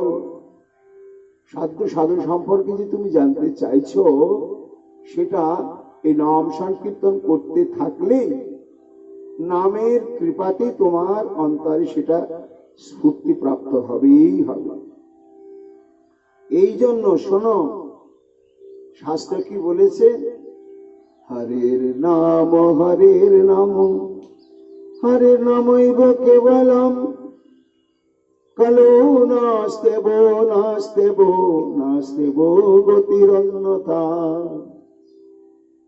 হরের নাম হরের নাম হরের নামৈব কেবলম, অর্থাৎ একমাত্র হরিনাম হরিনাম হরিনাম। এই হরিনামই হচ্ছে একমাত্র অবলম্বনের উপায়। এটা যদি বাদ দিয়ে কেউ যোগ জ্ঞান কর্মপথকে অবলম্বন করে, নাস্তেব নাস্তেব নাস্তেব গতিরন্যথা, হবে না হবে না হবে না। একমাত্র এই হরিনাম সাধনার দ্বারাই হবে। কবিরাজ গোস্বামী পাদ বললেন, কলিযুগে নাম রূপে কৃষ্ণ অবতার, নাম হইতে সর্ব জগত নিস্তার। তার দাঢ্য লাগে হরের নাম উক্ত 3 বার। আমরা কোন জিনিসটা যে একেবারে সত্য এটা প্রমাণ করতে 3 বার বলি, তাই না? এই জন্য 3 বার বলা হয়েছে যে হরের নাম হরের নাম হরের নাম। আর জড়লোক বুঝাইতে পুনরেবকার, এব একটি শব্দ দেয়া আছে। হরের নাম হরের নাম হরের নামৈব, এব এব শব্দ মানে ই মানে কি? মানে নিশ্চয়ই, এটা ছাড়া আর কোনো বিকল্প নেই। এই যে ওটাই নিশ্চিত পদ, বিকল্প নেই, এটা বুঝাবার জন্য এব শব্দটি দেওয়া হয়েছে। কেবল শব্দ পুনরূপে নিশ্চয় কারণ, জ্ঞান যোগ তপ ধর্ম আদি নিবারণ, অন্যথা যে মানে তার নাহি গো নিস্তার, নাহি নাহি নাহি এই 3 এবকার। নাস্তেব মানে নাই, অর্থাৎ হরিনাম ছাড়া গতি নাই নাই। নাস্তেব নাস্তেব মানে নাস্তি এব এব এব মানে নাই নাই নাই। এই জন্য সর্ব সাধনার সার কথা হচ্ছে ওই হরিনাম। এই হরিনাম জপ করতে করতে করতে, সাধন করতে করতেই সাধ্য সাধন তত্ত্বজ্ঞান আসবে। শাস্ত্রে 4 যুগে নাম সাধনের কথা বলা হয়েছে। অনন্ত সংহিতায় রয়েছে। সত্য যুগে নাম হচ্ছে নারায়ণ পরবেদা, নারায়ণ পরাক্ষরা, নারায়ণ পরামুক্তি, নারায়ণ পরাগতি। এটা সত্য যুগের নাম কীর্তন। ত্রেতা যুগের নাম কীর্তন হচ্ছে রাম নারায়ণ অনন্ত মুকুন্দ মধুসূদন, কৃষ্ণ কেশব বংশালে হরে বৈকুণ্ঠ বামন।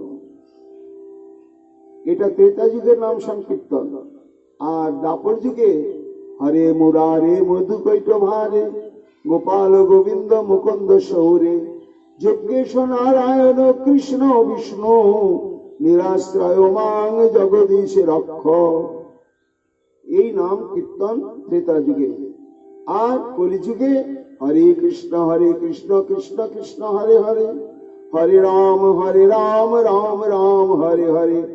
ষোড়শৌতানি নামানি দাত্রিংশৎ বর্ণকানি হি কলৌ যুগে মহামন্ত্র সম্মত জীবতারণে।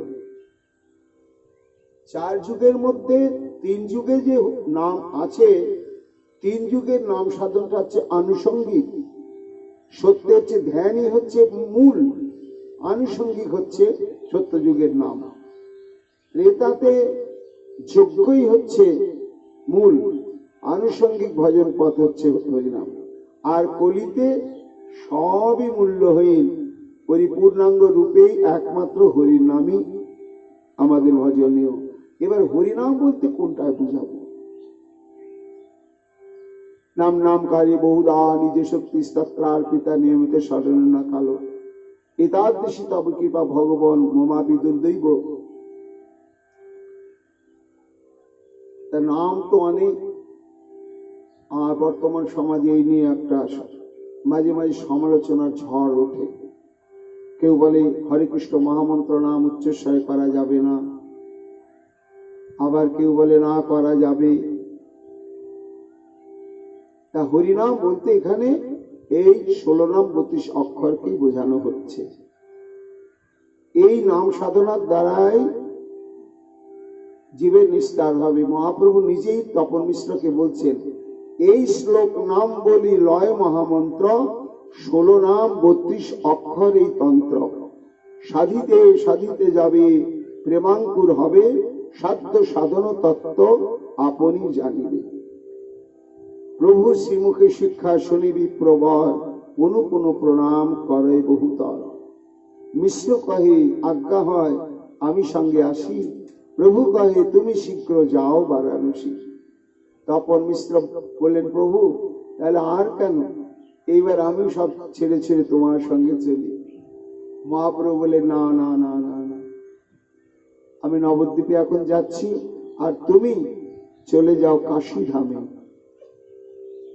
কাশীতে গিয়ে তুমি ওইখানে জীবিকা নির্বাহের পথ অবলম্বন করে ওইখানে অবস্থান করতে থাকো। প্রভু কহে তুমি শীঘ্র যাও বারাণসী, তথায় আমার সঙ্গে হইবে মিলন, কহিম সকল তত্ত্ব সাধ্য সাধন। এখন তোমাকে আমি হরি নামটা উপদেশ করলাম, কিন্তু সাধ্য সাধন তত্ত্ব যে কি সেটা আমি এখন বললাম না, বলতে পারছিও না। আমি তখন বলবো। কেন বলতে পারছেন না? অদ্ভুত লীলা তো। রায় রামানন্দের সঙ্গ না হওয়া পর্যন্ত মহাপ্রভু নিজেই তো সাধ্য সাধন তত্ত্ব জানবেন না। যার জন্য রায় রামানন্দ সন্ন্যাস গ্রহণের পরে রায় রামানন্দের সঙ্গে সঙ্গ হলো, সেখানে মহাপ্রভু সাধ্য সাধন তত্ত্ব ওর অন্তরে স্ফূর্তি প্রাপ্ত করিয়ে তার কাছ থেকে শিক্ষাগুরু দায় দিয়ে নিজে গ্রহণ করলেন। করার পরে কাশীধামে প্রকাশানন্দকে উদ্ধার করলেন, আর তপন মিশ্রকে ওই সাধ্য সাধন তত্ত্ব পরে বললেন। তো ওই যে বলবেন সেটাই এখনই জানালেন, যে এখন আমি তোমাকে বলছি না, আমি কাশীতে যাব, তথায় আমার সঙ্গে হইবে মিলন, কহিব সকল তত্ত্ব সাধ্য সাধন। এত বলি প্রভু তারে দিলায় আলিঙ্গন, পরানন্দ সুখ পাইল ব্রাহ্মণ তখন। বিদায় সময়ে প্রভুর চরণে ধরিয়া সুস্বপ্ন বৃত্তান্ত কহে আপনি বসিয়া। প্রভু শুনি প্রভু কহে সত্য যে হয় উচিত, আর কারে না কইবা এসব চরি। পুনঃ নিষে দিলা প্রভু সযত্ন করিয়া, হাসিয়া উঠিলা প্রভু শুভ লগ্ন পাইয়া। আর দেরি না করে সমস্ত বিদ্যার্থীগণকে সঙ্গে নিয়ে ভক্তগণের প্রদত্ত সমস্ত দ্রব্যাদি নিয়ে এবার হরি বলতে বলতে মহাপ্রভু নবদ্বীপের দিকে শুভযাত্রা করলেন। নবদ্বীপে ফিরে এসে এই লক্ষ্মীপ্রিয়ার অন্তর্ধ্যানে কি পরিবেশ সৃষ্টি হয়েছিল আগামীকাল আমরা তা শ্রবণ কীর্তন করব। এখনকার মতো আমাদের চৈতন্য ভাগবতের কথা এইখানে বিশ্রাম লাভ করছে। তাই গৌর হরি বল। নরহরি প্রাণ গোরা গৌরাঙ্গ হে, গোরা গোরা গোরা গোরা গৌরাঙ্গ হে, হা গোরা প্রাণ গোরা গৌরাঙ্গ হে, গরব করে গাইব মোরা গৌরাঙ্গ হে, গৌর গতি গৌর পতি গৌরাঙ্গ হে, হা গোরা প্রাণ গোরা, হা গোরা প্রাণ গোরা।